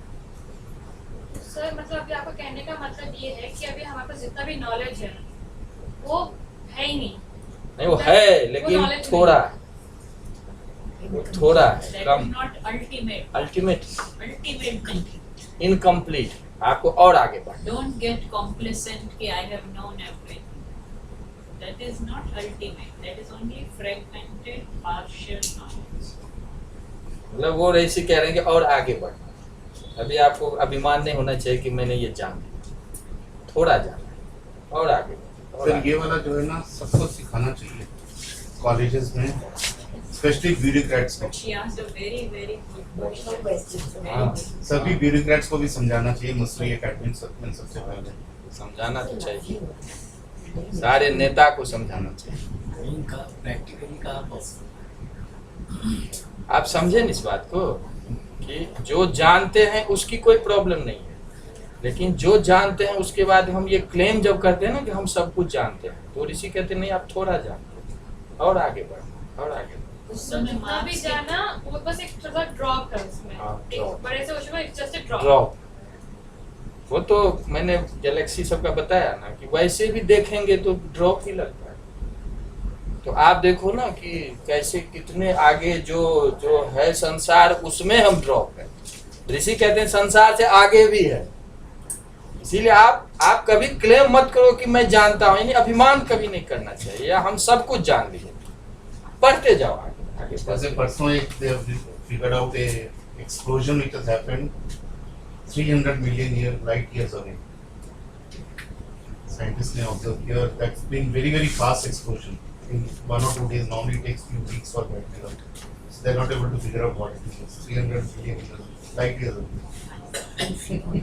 बहुत पहले हुआ था, इसलिए न्यूज़ होती है। हाँ, तो they analyze the data and all that kind of stuff. साल लग जाते हैं ना। They have to analyze the data, but it's not a direct vision. They look at. अभी इन्फर करते हैं। हाँ, then they इन्फर ही तो सब करते हैं, देखते तो थोड़े ही हैं, कितना देखेंगे आप, ज्यादा कुछ आप सेटेलाइट लगा दे दिया, दूरबीन लगा दिए हैं, स्पेस स्टेशन बना दिया, तो भी सोलर सिस्टम के आगे तो बहुत दिक्कत है। एक गैलेक्सी आकाश गंगा है, उसमें 5 करोड़ सूर्य जैसे तारे, एक गैलेक्सी। आप समझ लीजिए ना कि एक गैलेक्सी का ये हाल है, ऐसे ऐसे अरबों गैलेक्सीज है They have एक also figured ब्रह्मांड out के in Milky Way, they're saying there is a thin layer of dust through which our solar system passes every 3.5 crore years once, and it destroys all the living beings. It destroys all the living एक beings. चीज समझिए, अपने यहाँ So जो there's a thin layer of dust in our galaxy through which the solar system passes once in 3.5 crore years. They're trying to, it's a hypothesis right now. अच्छा, अपने यहाँ क्या है ना कि ये जो सूर्य है ना, जब पूरी गैलेक्सी के चारों तरफ एक बार चक्र करता है ना, तो उसी को कल्प कहते हैं। ये कल्प है कि पूरा सोलर सिस्टम जो है ना, वो जब पूरी गैलेक्सी को एक बार जब चारों तरफ घूम लेता है, तो वो ब्रह्मा का एक दिन माने। मनवंतर उससे पहले का, ठीक है। तो वो ब्रह्मा का ऐसे 30 दिन जो है, अभी श्वेत बारह कल्प चल रहा है, तो उतनी बड़ी रात होती है ब्रह्मा की, वो हुआ खंड प्रलय। और ऐसे जब 1 महीना होगा, ऐसे वर्ष होगा, ऐसे ब्रह्मा का 100 वर्ष है, वो जब पूरा होगा तब एक महाप्रलय, तो ब्रह्मा फिर सो जाएंगे। तो ब्रह्मा भी एक मैथमेटिकल नंबर है, ब्रह्मा केवल देवता नहीं है, मैथमेटिक्स है, उससे पता चलता है क्रिएशन कब से शुरू हुआ, कब तक चलेगा। तो ये सारी चीज जो है ना, ये कल्प वगैरह की तो बात साइंटिस्ट लोग करते हैं, कोट करते हैं इंडियन सिस्टम को। तो ये चीज जो है वो मैथमेटिक्स में तो बहुत कंट्रीब्यूशन है इंडिया का। सर मनवंतर, कल्प और संवत्सर में क्या अंतर है? संवत्सर तो वर्ष कहते हैं ना, एक वर्ष मतलब संवत्सर। एक वर्ष में 2 अयन हुआ, जो दक्षिणायन और उत्तरायण 6 महीने का, और फिर उसमें मास, फिर उसमें पक्ष, शुक्ल पक्ष, कृष्ण पक्ष, ऐसे करके वो आ गया। और संवत्सर के बाद आप चले गए तो युग पे, ठीक है ना, युग पे फिर कल जो 4 युग हुआ, 4 युग को मिला करके वो मनवंतर जो होगा, कई युग को मिला के नहीं, कई युग को मिला के मनवंतर, फिर 72 मनवंतर कही बात कही गई है, उन सबको मिला के कल्प होता है। ऐसे कल्प ब्रह्मा का एक दिन है, ये पूरा कैलकुलेशन है। रिलेटिव टाइम दिखाता है सर। टाइम तो हमेशा रिलेटिव ही होता है, ब्रह्म के अतिरिक्त सबको रिलेटिव है, क्योंकि डुअलिटी जहां भी होगी वहां रिलेटिव। यत्र तो द्वैतमी भवति तत्र इतर इतरम पश्य, रिलेटिविटी आ गई है, ये बात। अगला देखें तो अविज्ञातम विजानताम, जानने वालों के लिए। आपका आप समझ में आ गया? हाँ, आपको जहाँ दिक्कत हो वहीं पूछो, क्योंकि आपको जानना सबसे जरूरी है। सबसे आगे आप ही लेके जाओ। हाँ, क्योंकि जो बुजुर्ग होते हैं उनका तो मजबूरी है जानना, आपको आगे बढ़ाना, इसलिए ऐसा। पहले वाले में अपना यस ना यस एक जानने में, नीचे वाली लाइन में आपका क्या अपन विजानासी, तो यहाँ पर अविज्ञातम विजानताम, हाँ, तो विजानता यहाँ पर विजानता मतलब जानने वालों के लिए। वेद जानना, एक वर्ड में फिर बोल रहे, यस्य अमतम तस्य मतम, जिसके लिए वो अभिज्ञात है, वस्तुतः उसी के लिए ज्ञान। अभिज्ञात से मतलब है कि जैसे हम इंस्ट्रूमेंट का उपयोग करते हैं ना, तो वो फिर अभिज्ञात हो, ठीक है। और मतम यस्य न वेद सा, और जिसके लिए जो मानता है कि मैंने जान लिया, मत मतलब जाना हुआ है, इसका मतलब नहीं जानता। तो कंक्लूजन क्या है कि विजानताम, विजानता मतलब जानने वालों का के लिए यह क्या है, अभिज्ञात है। जानने वालों के जो क्लेम करता है कि इंस्ट्रूमेंट या सेंसेस के थ्रू जानते हैं, उसके लिए वो अभिज्ञात ही। और उसके विपरीत विज्ञातम अभिजानताम, जो क्लेम नहीं करता कि इंस्ट्रूमेंट या सेंसेस के थ्रू हम जाने हैं, इसका मतलब वो कॉन्शियसनेस थ्रू कॉन्शियसनेस इससे उस तरह से जो जाना है, वो क्लेम नहीं करेगा कि मैं जानता हूं, तो इसका मतलब उसके लिए विज्ञान, ठीक है। ये दोनों बात को लेकर चलना चाहिए। तो बहुत जगह ये बात आई है कि क्यों ऋषि लोग या संत लोग हमेशा ये इस तरह के वाक्यों का प्रयोग करते हैं, क्योंकि दोनों रियलिटी को कैप्चर करते हैं। एम्पिरिकल रियलिटी को कैप्चर करना है थ्रू इसके द्वारा कि मैं जानता हूं, तो सारे जैसे कहा कि कर्ता कर्म सब आ जाएगा। और एब्सोल्यूट ट्रूथ है, उसको क्लेम नहीं कर सकते, इसीलिए हम चुपचाप हो जाते हैं कि नहीं जानते। तो दोनों ईशावास्यों ने तदे जति तन्मे जति तद दूरे तद्वंति के, वो जाता है, चलता है, वो नहीं चलता। तो चलता कब है, जैसे हम चलते हैं तो लगता है कि आत्मा भी चल रहा है, जैसे गाड़ी चलती तो लगता है ना कार में आकाश भी चल रहा है। तो हम क्या कहेंगे, तदे जति। लेकिन ठीक से देखते हैं तो कार के साथ आकाश क्यों जाएगा, आकाश तो सब जगह है, तो वो जाएगा कहाँ, तो तन्ने जति। वैसे ही आत्मा को आपने सर्वव्यापी माना हुआ है। तो जब सर्वव्यापी है तो वो जाता है इसलिए क्योंकि शरीर जाता है, तो ऐसा लगता है कि आत्मा जा रहा है। नहीं जाता है इसलिए क्योंकि वो सर्वत्र है, तो जाएगा कहाँ। तो इस तरह से स्टेटमेंट के द्वारा एक तरह से तो आप संसार की व्याख्या कर रहे हैं, दूसरी तरह से एब्सोल्यूट ट्रुथ की व्याख्या कर रहे हैं। इसलिए ऐसे स्टेटमेंट ऋषि को बोलने पड़ते हैं। अब साइंटिस्ट भी बोलना शुरू कर दिया। आगे बढ़े। इतना होने के बाद, जैसे अभी कह रहे थे ना, मैडम भी कह रही थी, ये भी सर भी कह रहे थे कि जो, अब ये पहले मंत्र पढ़ लेते हैं, ये बहुत इंपॉर्टेंट मंत्र है। प्रतिबोध विदितम मतम अमृतत्वम ही विन्दते। प्रतिबोध विदितम मतम अमृतत्वम ही विन्दते आत्मना विन्दते वीर्यम विद्या विन्दते अमृतम। तब कहते हैं कि फिर कैसे ज्ञान का क्या पता, कैसे पता चलेगा? कहते हैं प्रतिबोध। अब देखिए, प्रतिबोध का मतलब जिस चीज को भी हम जानते हैं, जिस चीज को भी हम जानते हैं तो वो कैसे जानेंगे? इंद्रिय के द्वारा जानेंगे या मन के द्वारा जानेंगे। लेकिन अब समस्या यह है कि मन को कौन जानता है? वेस्ट और इंडियन में ये डिफरेंस है ना। वेस्ट में मन ही आत्मा है, हमारे यहाँ मन आत्मा नहीं है, मन इंस्ट्रूमेंट। ठीक है ना। तो मन को कौन जानता है?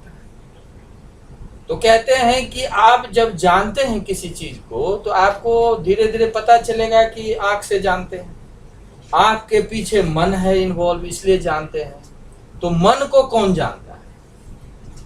तो जो आपने कहा ना कि जो हमारे लिए ऑब्जेक्ट है ना, वो ऑब्जेक्ट किसका है? मन का ऑब्जेक्ट है। आंख के लिए टेबल है, आंख से कनेक्टेड माइंड है तो माइंड के लिए टेबल है। लेकिन ये सब जो है वो इसको लेकर मन किसका विषय है? मन को कौन जानता है? जो पहले मंत्र में कहा था कि केने सितम पतति प्रेषितम मन, मन किससे संचालित होता है या मन को कौन जानता है? वेदांत में इसको कहते हैं साक्षी चैतन्य। ठीक है ना, इसको कहते हैं साक्षी चैतन्य। एक तो होता है जो नोअर, नोअर जिसमें आत्मा मन से जुड़ा है, मन आंख से इंद्री से जुड़ा है, इंद्री जो है वो विषय को समझ रहा है, इस तरह से हम जानते हैं। लेकिन दूसरा है कि आत्मा मन से नहीं जुड़ा है, वो मन को वॉच कर रहा है, वो मन को देख रहा है, मन से जुड़ा हुआ नहीं है, वो मन को देख रहा है। तो जो मन को देख रहा है उसके लिए तो मन भी, जो मन है वो भी उसके लिए ऑब्जेक्ट है। तो कहते हैं जैसे या प्रतिबोध में, जैसे हमारा हर एक ज्ञान जो हो रहा है, हर एक ज्ञान का जब आप सोर्स ढूंढना शुरू करेंगे तो वो सोर्स कहाँ पहुंच जाएगा? आत्मा पर। वो सोर्स आत्मा पे पहुंच जाएगा। तो कहते हैं प्रतिबोध विदितम मतम, एक एक ज्ञान जो हमारा हो रहा है ना, उस ज्ञान में यदि आप खोजना शुरू करेंगे तो अमृतत्वम ही विन्दते, तो आप उस जगह पे पहुंच जाएंगे जो इमॉर्टल है। मतलब उस चीज के ओरिजिन तक पहुंच जाएंगे।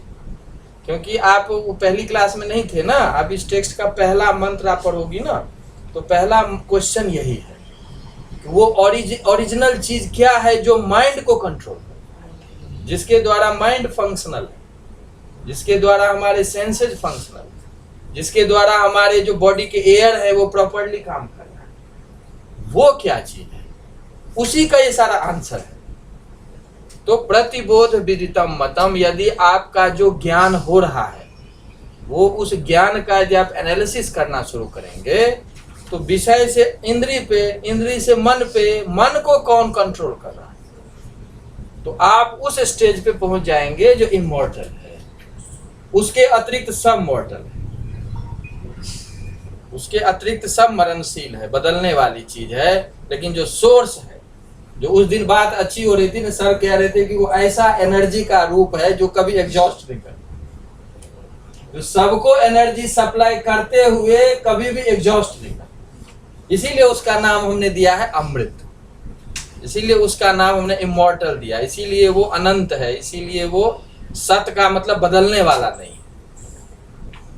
तो उसके बिना ज्ञान की कोई प्रक्रिया पूरी नहीं।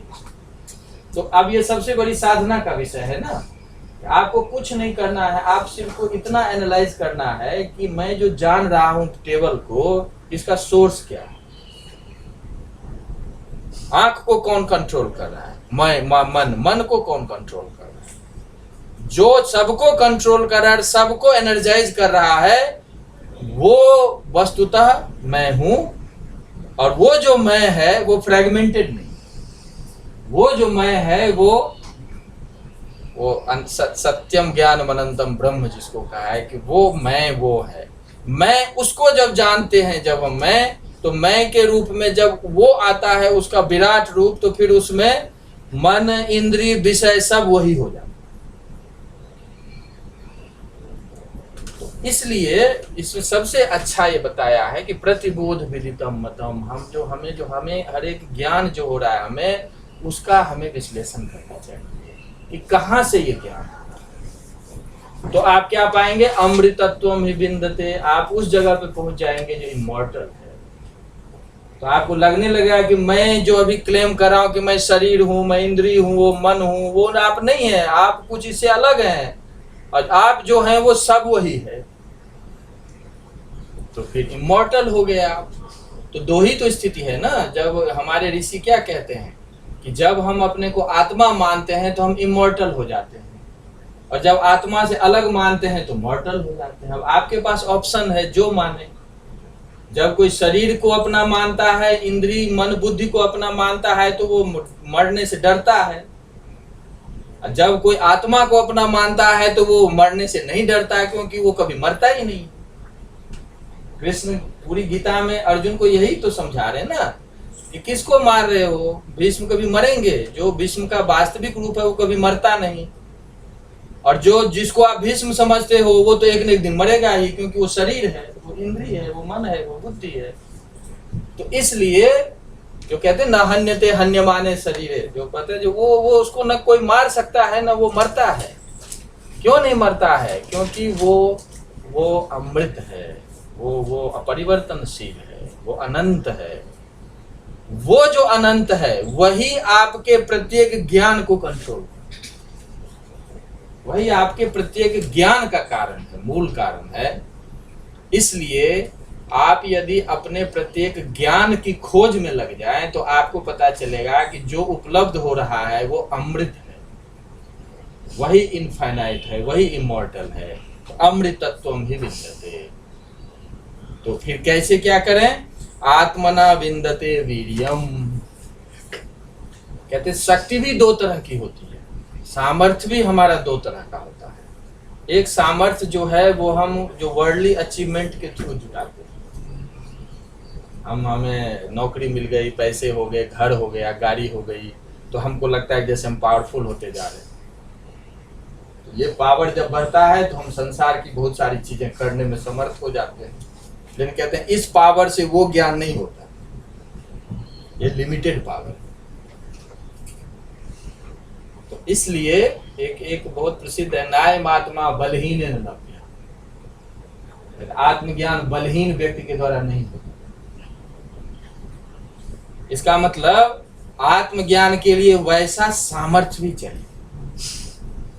और वो सामर्थ्य कैसे प्राप्त होगा? आत्मना एव, वो उस सोर्स के चिंतन से होगा, मन के चिंतन से नहीं होगा। मन को जो कंट्रोल कर रहा है वो उसको जानने में जो ताकत आपको प्राप्त होती है, जानने से, उससे जो बल मिलता है, सामर्थ्य मिलता है, उसी सामर्थ्य से आप आत्मज्ञान प्राप्त कर सकते हैं। मन को जानकर आप आत्मज्ञानी नहीं बन सकते, इंद्रिय को, शरीर को जानकर आप आत्मज्ञानी नहीं बन सकते, क्योंकि यह बल सीमित बल है। ये बल आपको थोड़े समय के लिए आगे बढ़ा सकता है, थोड़ी चीज की उपलब्धि करा सकता है। तो आत्मना विन्दते वीर्यम, वीर्यम सामर्थ्यम। आत्म संबंधी ही सामर्थ्य होना चाहिए। कैसे? तो पहली लाइन में बता दिया है कि आपको उस सोर्स पे फोकस, सोर्स को समझो। तो आत्मा को समझने से जो आपको सामर्थ्य प्राप्त होगा वो आत्म संबंधी सामर्थ्य। वो आत्म संबंधी सामर्थ्य क्या है? मन, इंद्रिय, शरीर इत्यादि जो से प्राप्त सामर्थ्य से परे है, वो दूसरा सामर्थ्य। अनात्मा से आत्मा का ज्ञान नहीं होता। तो उस सोर्स को जानते हुए आप उस सामर्थ्य को प्राप्त करो। आत्मना विन्दते वीर्यम, उस आत्मज्ञान से आपको जो सामर्थ्य मिलेगा तो विद्या विंदते मृतम, तो उसके बाद जो विद्या आत्म विद्या होती है उससे आप अमृतत्व को प्राप्त करते हैं, उसके बाद आप अमर हो जाते हैं। ठीक है ना, तो दो चीज कर दी ना, एक तो विद्या, विद्या मतलब आत्म विद्या, और सामर्थ्य कैसा, आत्म संबंधी सामर्थ्य।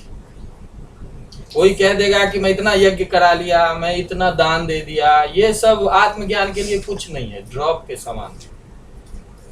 आत्मज्ञान का मतलब पूरी सत्ता का एक साथ ज्ञान, और वो ऐसे होता है जब आप उस मूल बिंदु, मूल केंद्र, जो न एग्जॉस्ट होने वाला जो शक्ति है, उस शक्ति का जब आप ज्ञान प्राप्त करते हैं तो उससे जो सामर्थ्य उत्पन्न होता है, उस सामर्थ्य से उस आत्मा को जान सकते हैं, आत्म साक्षात्कार कर सकते हैं, और वही आत्मविद्या है जो आपको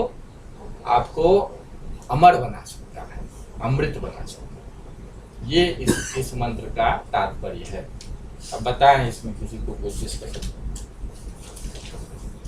तो सर आपके श्लोक में कहने का ये मतलब है कि श्लोक नहीं, मंत्र का कहने का ये मतलब है कि पहले खुद को जानेंगे तब जाके हम बाहर की जो विद्या है तब उसको समझ पाएंगे। नहीं, वो ये कह रहे हैं कि हमारे अंदर जो है ना, देखो शरीर है, इंद्रिय है, मन है, और मन को, इन सब को कंट्रोल करने वाला एक और तत्व है जिसका नाम हमारे ऋषि कहते हैं आत्मा। सही बात समझ में? कहते हैं ये जो आत्मा है ना, वो कैसा है समझे? जैसे देखो कमरे का आकाश है ना, तो ये घर नहीं बना होगा तो ये क्या होगा? आकाश होगा। और जब घर बन गया तो इसको हम कहते हैं रूम नंबर ये। अब ये आकाश जो है वो बाहर के आकाश से अलग है या एक ही है? और ये दीवार हटा दें तो इसका मतलब बीच में एक दीवार आ गया ना, जिसके कारण हम इसको डिवाइड कर चुके। वैसे ही आत्मा जो है ना, वो सब जगह एक जैसा है, लेकिन जैसे दीवार इसको घेर लिया ना, और अब हम कहते हैं रूम नंबर ये है या भारतीय विद्या भवन है, वैसे ही इसको हम नाम दे दिया रामनाथ झा। वो आत्मा है जिसको शरीर ने घेर लिया, जैसे दीवार ने इसको, आकाश को घेर लिया। तो कहते हैं आप जब इसकी वास्तविकता को समझोगे ना, अभी तो हम इस कमरे के पॉइंट ऑफ व्यू से देखते हैं तो ये लगता है रूम नंबर ये है ना, लेकिन हम फ्रीली थिंक करें, इसके बारे में सोचें तो लगेगा कि नहीं, ये आकाश वही है जो बाहर का आकाश। ये तो कभी दीवार खड़ा कर दिया तो ये रूम हो गया, कभी दीवार हट जाएगी तो फिर वही आकाश है। तो जैसे बाहर का आकाश अंदर का आकाश एक है, लेकिन दीवार के कारण ये अलग दिखता है, वैसे ही हमारे अंदर की जो आत्मा है ना, वो सब जगह व्याप्त है, एक है, लेकिन शरीर के कारण हम उसको अलग मान लेंगे। ये बात समझ में आई? तो जब आप उस आत्मा को समझेंगे ना, तब आपको ये वास्तविकता समझ में आने लगेगी, और जब वास्तविकता समझ में आने लगेगी तो लगेगा कि जो सब जगह मैं ही हूँ। जब सब जगह मैं ही हूँ तो वो जो ज्ञान है ना, वो ज्ञान अमृत वाला, वो नॉन चेंजेबल नॉलेज। ठीक है? और जब तक हम अपने अंदर मानते हैं कि मैं ही वो हूँ, मेरे से बाहर जो कुछ है अलग है, तो तब तक हम बदलते हैं, वो चेंजेबल। ये बताना चाह,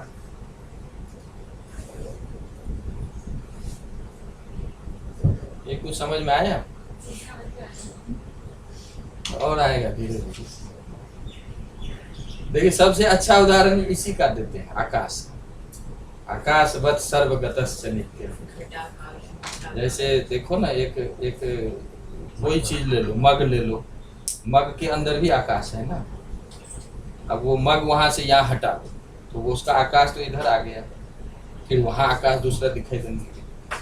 इसका मतलब मग जो है ना, वो आकाश को अलग कर रहा है, छोटा सा आकाश बना है, लेकिन असली में तो आकाश एक ही है ना, मतलब वो एक बैरियर है। तो हमारा बॉडी भी एक बैरियर है। बॉडी ने क्या किया? आत्मा को घेर लिया। घेर लिया, ऐसा लगता है कि जैसे ये घिर गया है ना, वैसे आत्मा भी घिर गया है। वैसे ये घिरा नहीं है, आकाश को नहीं पता कि मुझे किसी ने घेर लिया, वैसे आत्मा को भी नहीं पता कि मुझे शरीर ने घेरा है, लेकिन देखने से लगता है कि घेरा। इसीलिए यूज क्या करते हैं हमेशा? It appears. यूज हमेशा ये ऐसा प्रतीत होता है। तो ये जो है ना वो कह रहे हैं कि ये कहीं जाने की जरूरत नहीं है, ये हमारे ही अंदर है। क्योंकि इस कमरे के आकाश को यदि हम जान लेंगे ना तो बाहर के आकाश को भी हम जान लेंगे। वैसे ही अपने अंदर में जो आत्मा है ना उसको जान लेंगे तो बाहर जो है उसको भी जान लेंगे, ये बताना चाह रहे। ठीक है, तो इसीलिए कहते हैं अपने यहाँ और वेस्ट में एक बेसिक डिफरेंस क्या है कि हमारे यहाँ जो ट्रुथ है ना वो हमारे ही अंदर है, वेस्ट का ट्रुथ बाहर है। इसीलिए हमारे यहाँ के लोगों को ट्रुथ जानने के लिए कहीं जाने की जरूरत नहीं, बैठे आंख बंद करिए और जो आप जान रहे हैं उसी की खोज करिए। खोजते खोजते जब अंदर पहुंचेंगे और जो असली चीज है ना वही सब कुछ है, वही सब कुछ है जो नहीं बदलता है। तो आप इमॉर्टल हो गए, और उसको छोड़ के जब सब कुछ जानते हैं तो वो सब मॉर्टल। इसीलिए हम में मॉर्टेलिटी रहती है, हमें डर होता है। लेकिन जो आत्मज्ञानी है वो तो शरीर को अपने मर्जी से छोड़ते हैं, वो तो डेथ को एंजॉय करते हैं। भारत ही ऐसी जगह है ना जहाँ लोग डेथ को एंजॉय करते हैं। हाँ, शरीर को हम छोड़ देंगे, शरीर हमें क्या छोड़ेगा?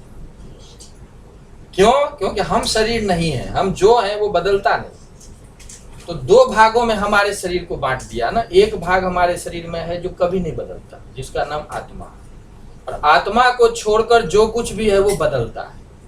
तो दो बात आ गई ना, एक मॉर्टेलिटी आ गई और एक इमॉर्टेलिटी।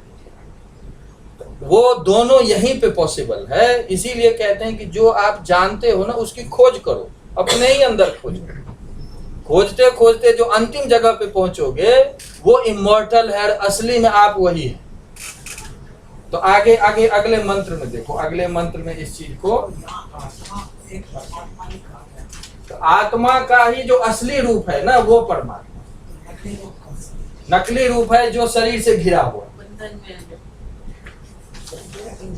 नकली रूप है कि दीवार से घिरा हुआ जो आकाश है, और असली रूप है दीवार को हटा दीजिए तो जो बाहर का आकाश है वही है आकाश। इसको बिल्कुल अलग मान लीजिए, तो वेव्स को ओशन से बिल्कुल अलग मान लीजिए। अलग मान नहीं लिया, तो अलग हमें अनुभव हो रहा है, शुरू तो वहीं से करेंगे, शुरू तो वहीं से करेंगे। अगर अभी अपने को अलग नहीं मानेंगे तो समझेंगे कैसे? लेकिन पॉसिबिलिटी है, जिस धरातल आप इसी में वो जान जिस धरातल पर रह रहे हैं वहीं से तो शुरू करेंगे। बिल्कुल बिल्कुल, ज्ञात से अज्ञात की ओर एकदम। जाएंगे। और उपनिषद ने यही कहा है कि वही जिसके जानने की ये बात करें, वो कौन सी चीज है जिसे जानने से सब कुछ जान लिया जाता है, और जिसके न जानने से सब कुछ जाना हुआ बेकार है। तो यही है, बार बार कहते हैं यस्मिन् विज्ञाते सर्वमिदं विज्ञातम् भवति। ये वही आत्म तत्व है। अगर इसे जान लिया तो सब कुछ जान लिया, और इसे नहीं जाना तो जितना जाना वो कुछ नहीं, सब बदल गया। दस को पहला सवाल ही एक उपनिषद में करता है ना, मुंडक में है शायद, तस्मिन् भगवो विज्ञाते सर्वमिदं विज्ञातम्। वो चीज बताइए जिसको जानने से सब कुछ जान लिया जाए। अब इसको एक टर्मिनोलॉजी क्या देखने में पड़ रहा था कि इसको कहते हैं टेक्टोलॉजी। अब एक साइंटिस्ट ने नया निकाला है कि साइंस ऑफ साइंस। वो साइंस ऑफ साइंस क्या हमारी गीता ने तो पहले ही कह दिया अध्यात्म विद्या हाँ। विज्ञानम। अब जैसे देखिए इसी में प्रश्न क्या पूछा कि मन का मन कौन है, इंद्री का इंद्री कौन है, आँख की आँख, आँख का आँख कौन है। तो एक तो आँख की रोशनी है ना, लेकिन आँख की रोशनी सप्लाई कहाँ से होती है? वो पावर हाउस। तो वो पावर हाउस जो है ना वो क्या है? वो साइंस का साइंस है, बात समझ में? तो इस बात को अब देखो अगले मंत्र में इस चीज को बताया है कि जैसे आपको बताया ना कि वेस्ट से हमारा जो डिफरेंस क्या है कि हमें यहीं पे ढूंढो, अपने अंदर ढूंढो, हमें बाहर जाने की जरूरत है। तो वही कह रहे हैं अब, इहचे दवेदी दत्त सत्यमस्ति। इस शरीर में यदि जान लिया सत्य को तो बिल्कुल ठीक है, वही असली है। और यदि नहीं जाना तो आपने जीवन को बर्बाद किया। क्यों बर्बाद किया? क्योंकि प्रकृति के द्वारा ये दिया हुआ ये सबसे बड़ा लेबोरेटरी है। हम कोई तो बना नहीं सकता ना इसको, कितना भी रोबोट बनाया है तो आदमी को रिप्लेस तो नहीं कर सकता ना। देखिए प्रकृति ने ऐसा बनाया है कि इसी में बदलने वाली चीज भी है और इसी में नहीं बदलने वाली चीज भी। और कहते हैं जो नहीं बदलने वाली चीज है वो आपका असली रूप है, जिसको आत्मा कहते हैं। ठीक है, तो इह चेत अवेदी दत्त सत्यमस्ति, इह चेत का मतलब अस्मिन शरीरे, इसी शरीर में यदि आपने जान लिया तो ठीक है। नाचे दिहावे दिन महती भी नष्टि, इसी शरीर में यदि उस सत्य को या उस अमृत तत्व को नहीं जाना तो ये महान विनाश का कारण है। क्यों महान विनाश का कारण है? ये शरीर जब समाप्त हो जाएगा तो फिर आपके हाथ से लैब चला गया नेचुरल। देखिए साइंटिस्ट कितना प्रोजेक्ट ले लेके लेबोरेटरी बनाते हैं, और ये शरीर तो नेचर मेड लेबोरेटरी है ना, इसमें दोनों चीज है, सब ऑटोमेटिक सिस्टम है। तो ऋषि कहते हैं, अब देखिए इससे कहते हैं ना कि वो बात दूर की बात करते हैं, हमेशा मोक्ष की बात करते हैं। मोक्ष की कहाँ बात कर रहे हैं, इसी शरीर की बात कर रहे हैं। यही मतलब अस्मिन शरीर, इस शरीर में, यही मतलब इस शरीर में, यहीं पे इसी शरीर में, शरीर के बाहर जितने लोग बैठे हैं, जो कुछ भी है हमारे सामने, यहीं पे जानना है।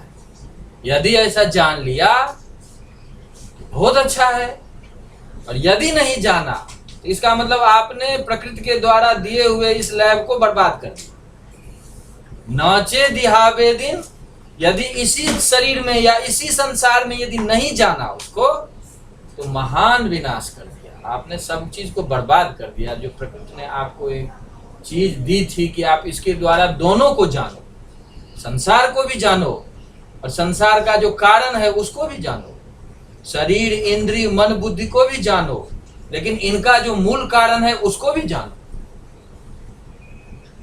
यदि ऐसा नहीं जानते, हम क्या करते हैं, अपना सारा जीवन किस में लगा देते हैं, उस मूल को छोड़कर बाकी चीज को जानने में, और तब अपना अचीवमेंट बताते हैं कि हमने ये कर लिया, ये हो गया। लेकिन ऋषि का दूसरी तरफ से देखना है, वो कहते हैं कि ये सब ठीक है, आपको जो अचीव करना है वो सब ठीक है, लेकिन इसी में इसको भी जानना है। यदि नहीं जाना तो ये सब चीज समाप्त हो जाएगी। तो कैसे करें? तो कहते हैं भूतेषु विचिन्त्य धीरा।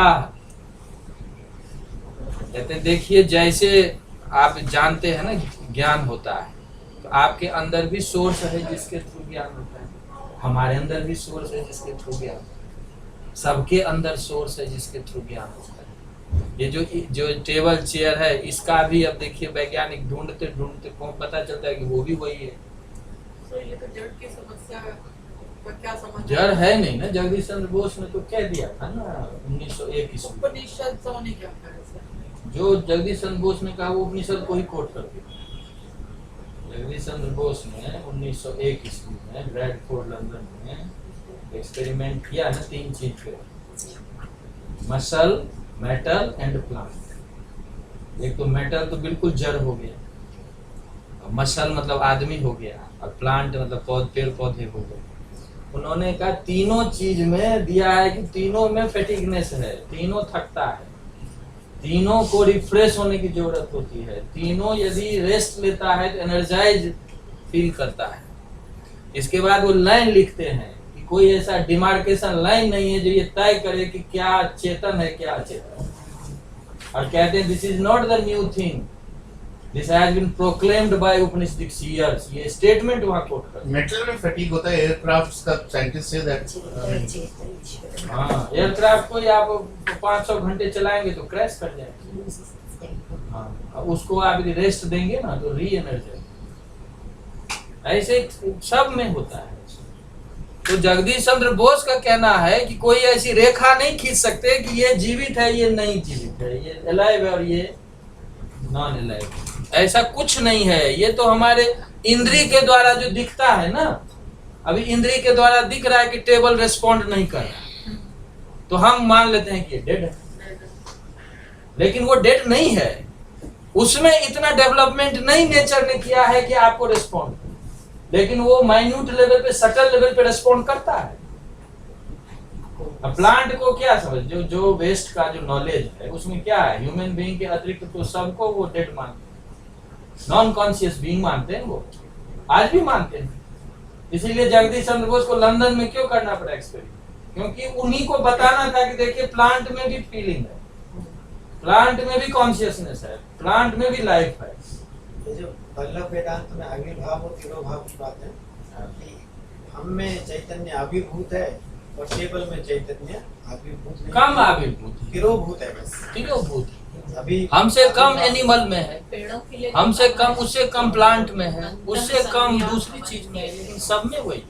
सुख दुख समझ तो सर जैसा आपने कहा वो 3 एक्सपेरिमेंट्स किए हैं, तो उसमें मेटल कैसे थक सकता है, वो नॉन लिविंग थिंग वो तो रिकॉर्ड करके दिखाया ना, It's an intercellular relationship. वो तो जो जगदीश चंद्र बोस ने जब वो एक्सपेरिमेंट किया था तो दिया था कि वो 500 करीब साइंटिस्ट बैठे थे वर्ल्ड क्लास के, उनके सामने रिकॉर्ड किया, वो अपना डेवलप किया ना वो सारा मेथड, और उसके बाद एग्जिबिट किया वहाँ पे, और फिर लिखा है, आप पढ़िए ना वो सारे स्टेटमेंट अवेलेबल।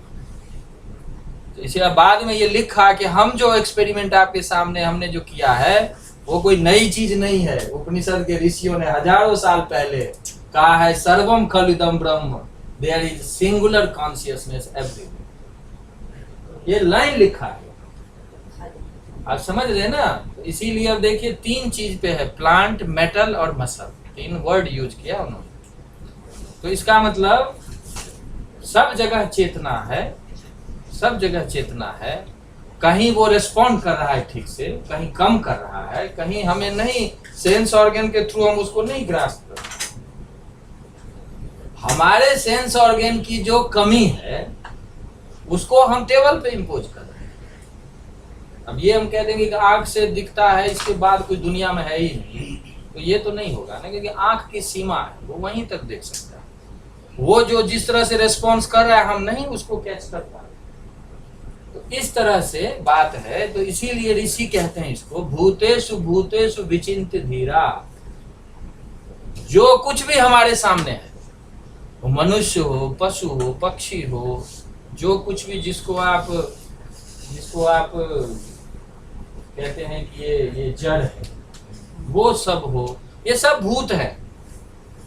कहते इनमें विचार करो कि इसका मूल कारण क्या है, इसका विचार करो कि इसका मूल कारण क्या है।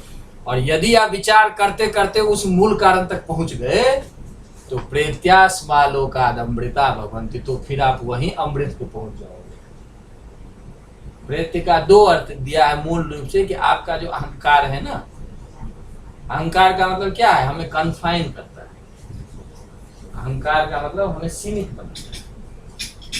तो आपका धीरे धीरे क्या होगा, ये जो अहंकार है ना, जो आपको कन्फाइन कर रहा है, ये धीरे धीरे मेल्ट कर, धीरे धीरे समाप्त होने लगेगा। और जब समाप्त होने लगेगा तो वही आप सिंगुलर ट्रुथ जो है वो आप उस तरह से बन जाएंगे, तो आप अमृत हो जाएंगे। फिर आप वही मूल तत्व हो जाएंगे। क्योंकि उपनिषद में और जगह कहते हैं कि ब्रह्म वेद ब्रह्म ही भगवती, ब्रह्म वेद ब्रह्म ही भगवती। जो आप मूल को जान लेंगे तो वही है, वो आप हो जाएंगे। तो इस तरह से इससे ये भी बता दिया ना कि आपको और कहीं नहीं जाना है, जो आपके सामने है वहीं पे खोज करना है, वहीं पे उस ट्रुथ को प्राप्त करना है, और फिर उसके आधार पे उस इमॉर्टैलिटी के स्टेट को अचीव मतलब रियलाइज करना है। तो सारी चीज अब ये शुरू कहाँ से हुई, सबसे ज्यादा जो इसका महत्व है केनोपनिषद का, वो महत्व है कि ये एस्ट्रोफिजिक्स की बात नहीं करता। देखिए कठोपनिषद में एक ऋषि ने कहा है ना कि अनोरणीयान महतो मही,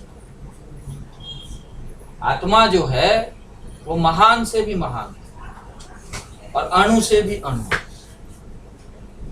तो दो धारा हुई ना, एक तो एस्ट्रोफिजिक्स की धारा हुई, आप अंतरिक्ष की खोज करते हैं, आप गैलेक्सी की खोज करते हैं, उसके आधार पर ब्रह्मांड को जानना चाहते हैं।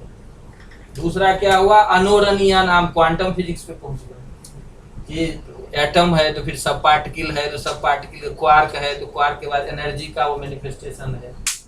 तो ऋषि का कहना है कि आप क्वांटम लेवल पे जाएंगे तो भी वहीं पहुंचेंगे, और आप एस्ट्रोफिजिक्स लेवल पे जाएंगे, अंतरिक्ष लेवल पे जाएंगे तो भी वहीं पहुंचेंगे, दोनों एक है, सेम लॉज है, सेम। इसलिए तो कहा अहम ब्रह्मास्मि, मैं ब्रह्म हूं, मैं ही अल्टीमेट ट्रुथ हूं। तो ब्रह्म किसको बताता है?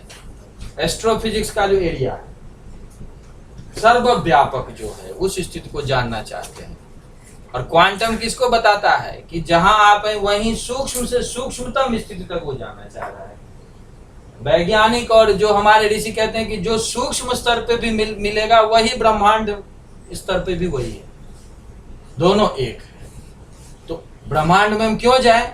ऋषि ने कहा कि जब आपके पास ही शरीर है, मन है, बुद्धि है, सामने लोग हैं, सामने पशु पक्षी सब कुछ है, यहीं खोज करो। और यहाँ खोज करते करते उसी अमृत तत्व तक पहुंच जाओ जो इस सृष्टि का मूल कार्य है। तो कहने का केनोपनिषद की विशेषता ये है कि आपको अपने में ही खोज करना सिखाता है।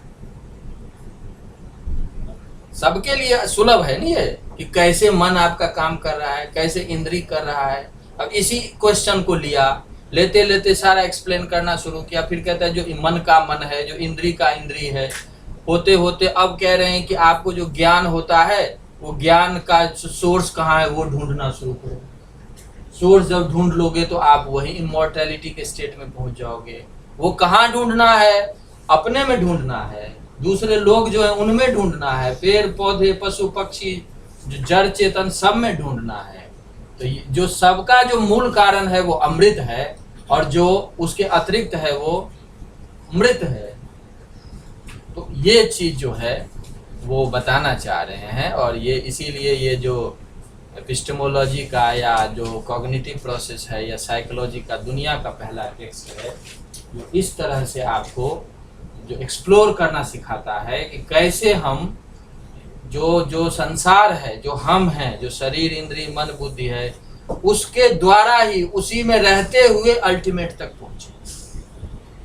ठीक है ना? तो ये है। अब कोई और बात करना चाहिए? इसे भूतेषु भूतेषु 2 बार क्यों यूज किया है? स्ट्रेस दिया है।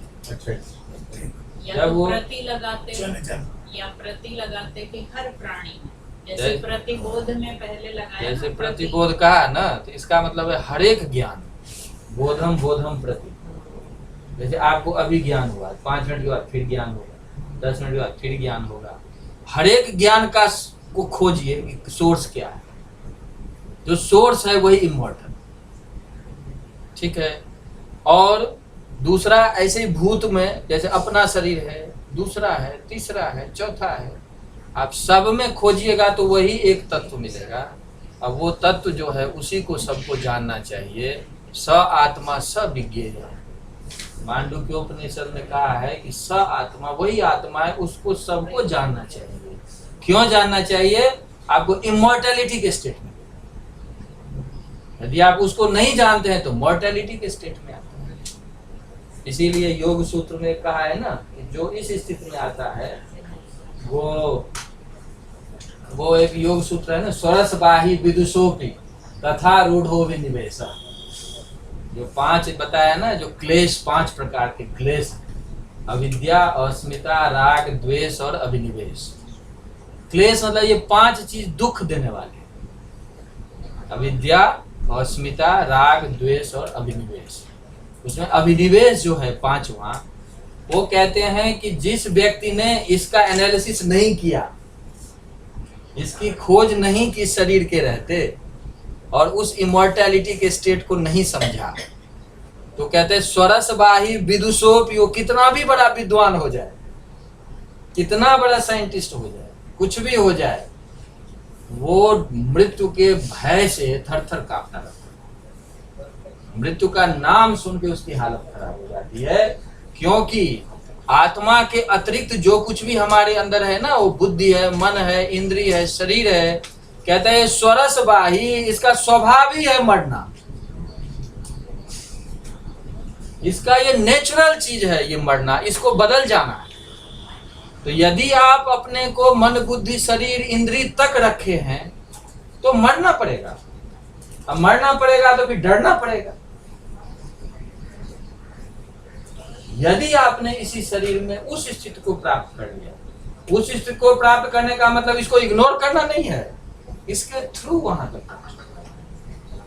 तो कहते हैं फिर आप इस मृत्यु के भय से अलग। ठीक है, तो जो 5 प्रकार के दुख बताए हैं ना योग सूत्र में, उसमें सबसे बड़ा दुख ये है कि हर एक क्षण हमें भय होता है कि अब हम मरेंगे। जिसको डायग्नोज कर दे कोई कैंसर है कुछ, आधा तो तभी मर जाता है।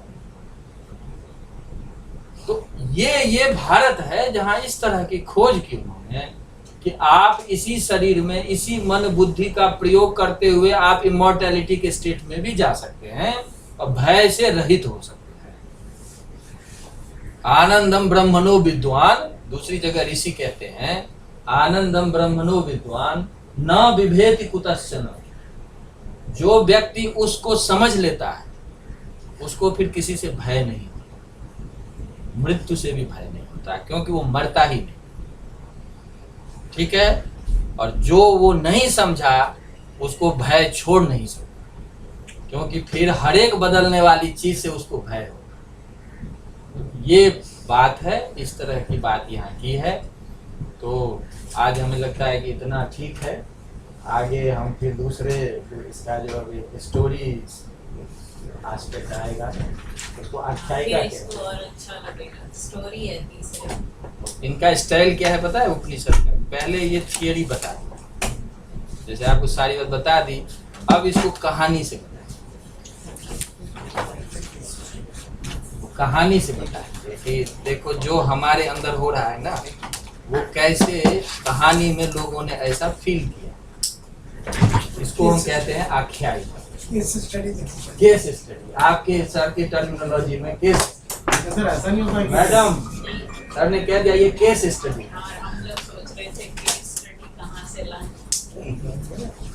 तो आगे हम केस स्टडी पे बात करेंगे, ठीक है ना, कि ऐसी बात हुई तो आपको उससे पता चलेगा कि पहले जो बात कही गई है वो लोगों ने कैसा उसको रियलाइज किया।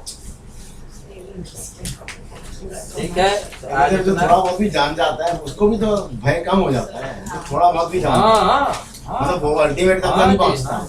लेकिन जैसे Nice to have a मार्गदर्शन।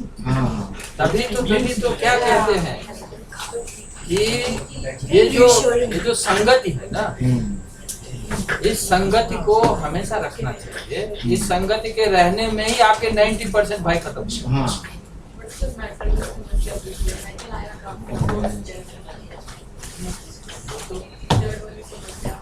अपने आप को एक्सप्लेन कैसे कर सकते हैं? कुर्सी देख रहे हैं, टेबल देख रहे हैं, पहाड़ देख रहे हैं। जल जो कहते हैं जल कहते हैं इंद्रिय की, क्योंकि ऋषि को ना इंद्रिय के पॉइंट ऑफ व्यू से भी explain You want with sugar or इसलिए Forget chili। जो ऋषि कहते हैं सर्वम खलिदम, वो जल कहते हैं। लेकिन इंद्रिय भी है ना, इंद्रिय है कि इंद्रिय को लग रहा है कि केवल रिस्पॉन्ड, हमने कैटेगरी बना, ये रिस्पॉन्ड करने वाला जो है उसको चेतन माना, और जो नहीं रिस्पॉन्ड कर रहा है उसको जड़ माना।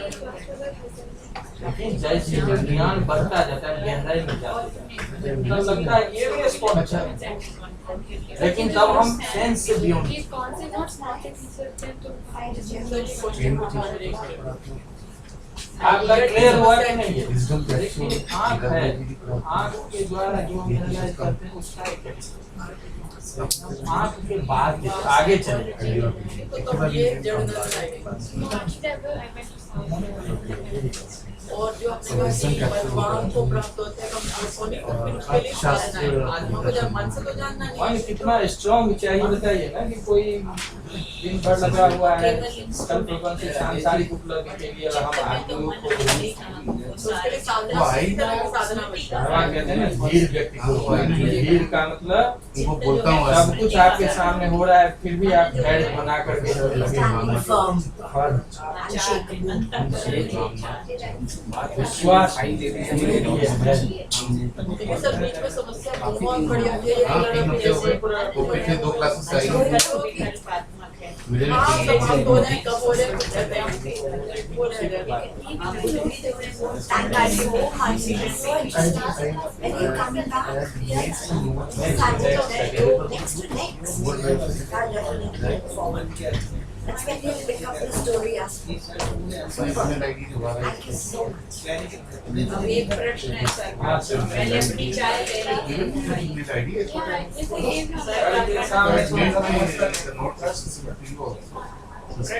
चित्त क्या है? श्रेणियों में तो सर अभी चल रहा है वो तो धर्म अधर्म का है।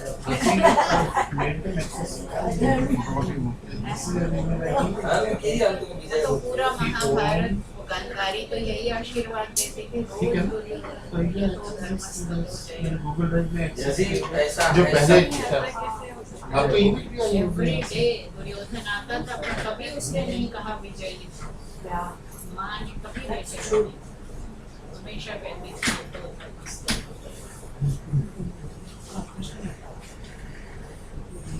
Yes, we would have gotten email about 7 days ago or maybe 20 days ago. We got from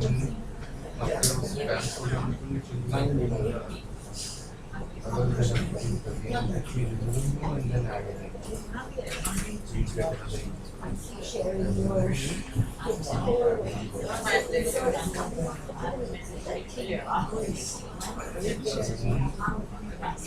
Sorry. Anjani मान और योग सूत्र में इसको स्पष्ट करना कि मन के 5 लेयर। कई बार आप मन का चित्त के रूप में प्रयोग करते हैं। तो योग में 3 The first 4 योग classes. में मन, बुद्धि, चित्त, अहंकार मतलब उसका दूसरा स्टेप। अस्मिता जो है वो क्या नहीं, वेदांत में क्या है कि कहते हैं मनस्तु एक मनेक ये उन्होंने अनुज ने पिछले एक ही अंतर है, लेकिन 4 तरह की उसकी क्रिया है, इसीलिए उसके 4 तो तरह। चित्त शायद दृष्टि से स्मृति का कारण है। चित्ती 2 कहा, एक का है स्मरण का, दूसरा अनुसंधान। स्मरणात्मिका चित्तम और अनुसंधानात्मिका 2 बात है। मन जो है वो संकल्प विकल्प मन संकल्प विकल्प, जैसे दिस इज राइट और रॉन्ग, जो डॉट का स्टेप है ना, वो एक बार डिसीजन लेना, बुद्धि हो गया, एक हुआ रिकॉल करना या नई चीज एक्सप्लोर करना, उसमें ये लिखा चित्त भी हो होगा गया। क्या कहूँ। अहंकार हो गया जो इस बॉडी माइंड को प्रेजेंट करना, ईगो के रूप में। ये कहते हैं अंतःकरण एक है, लेकिन 4 तरह की क्रिया होती है ना, इसके लिए 4 नाम है, 4 चीज नहीं है, नाम है। जैसे मैं ही यदि क्रिकेट खेलने लगूं तो खिलाड़ी कहलाऊं, वो है। तो ये है, लेकिन योग में क्या है ना, ये डिफरेंट कैटेगरी है। वहाँ चित्त जो है वो प्रकृति का पहला रूप है, रिजल्ट है। फिर चित्त जो है उससे अहंकार है, अहंकार से मन है, अलग अलग वो रूप।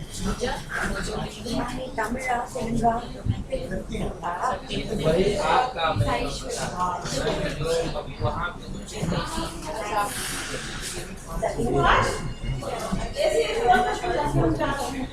उसने कहीं से लेके वहाँ जो एकाग्र और ने उससे पूछा होगा ना, तो उसे लगा वो कहाँ है।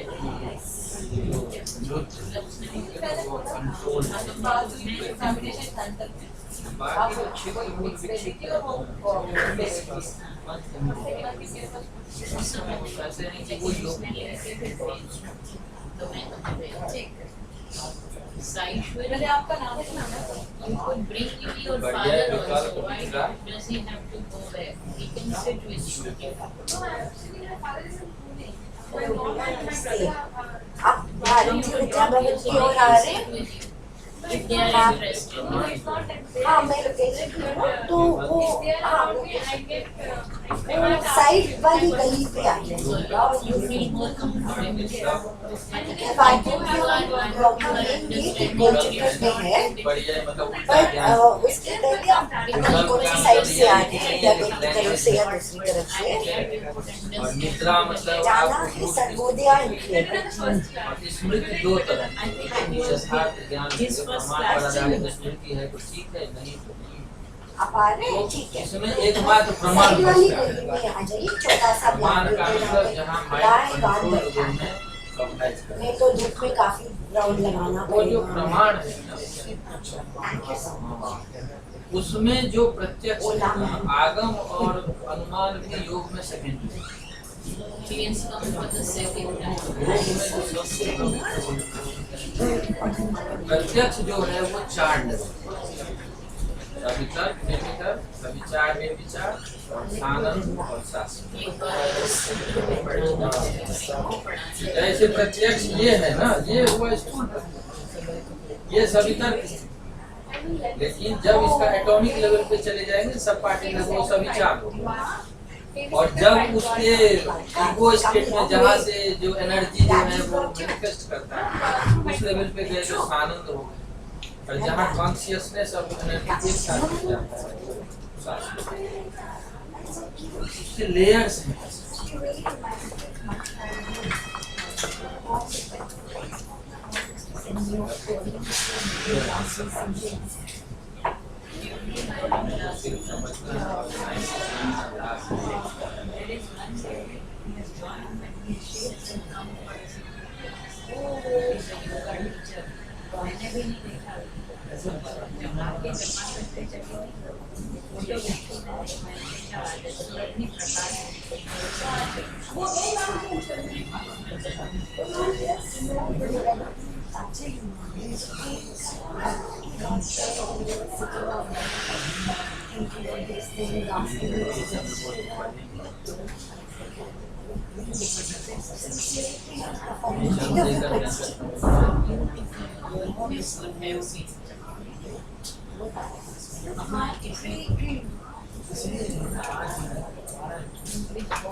लेकिन मैं जो कह रहा हूँ 10वीं तक जो हम आप संस्कृत पढ़ रहे हैं ना, वर्ड हाइजन वर्ड कौन सबसे बुरा करती है?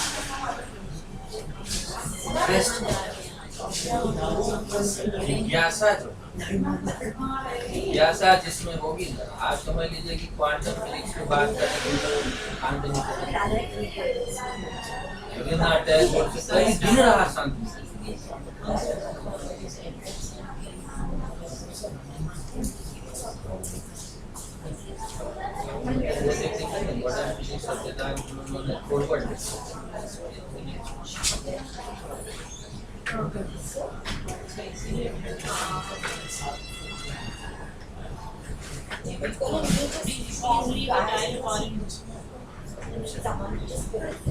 सर अच्छे तो कुछ ही होते हैं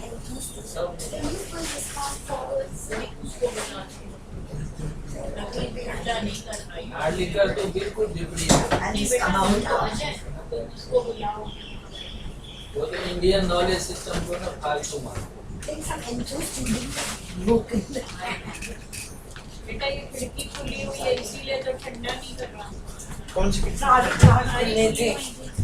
आप जरा देखा करो ना, एसी चलाने से पहले वो भी नहीं रही लाइट। ठाकुर जी ने आपका नाम क्या है?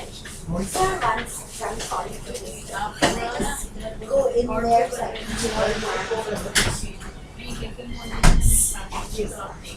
I'm really proud of you.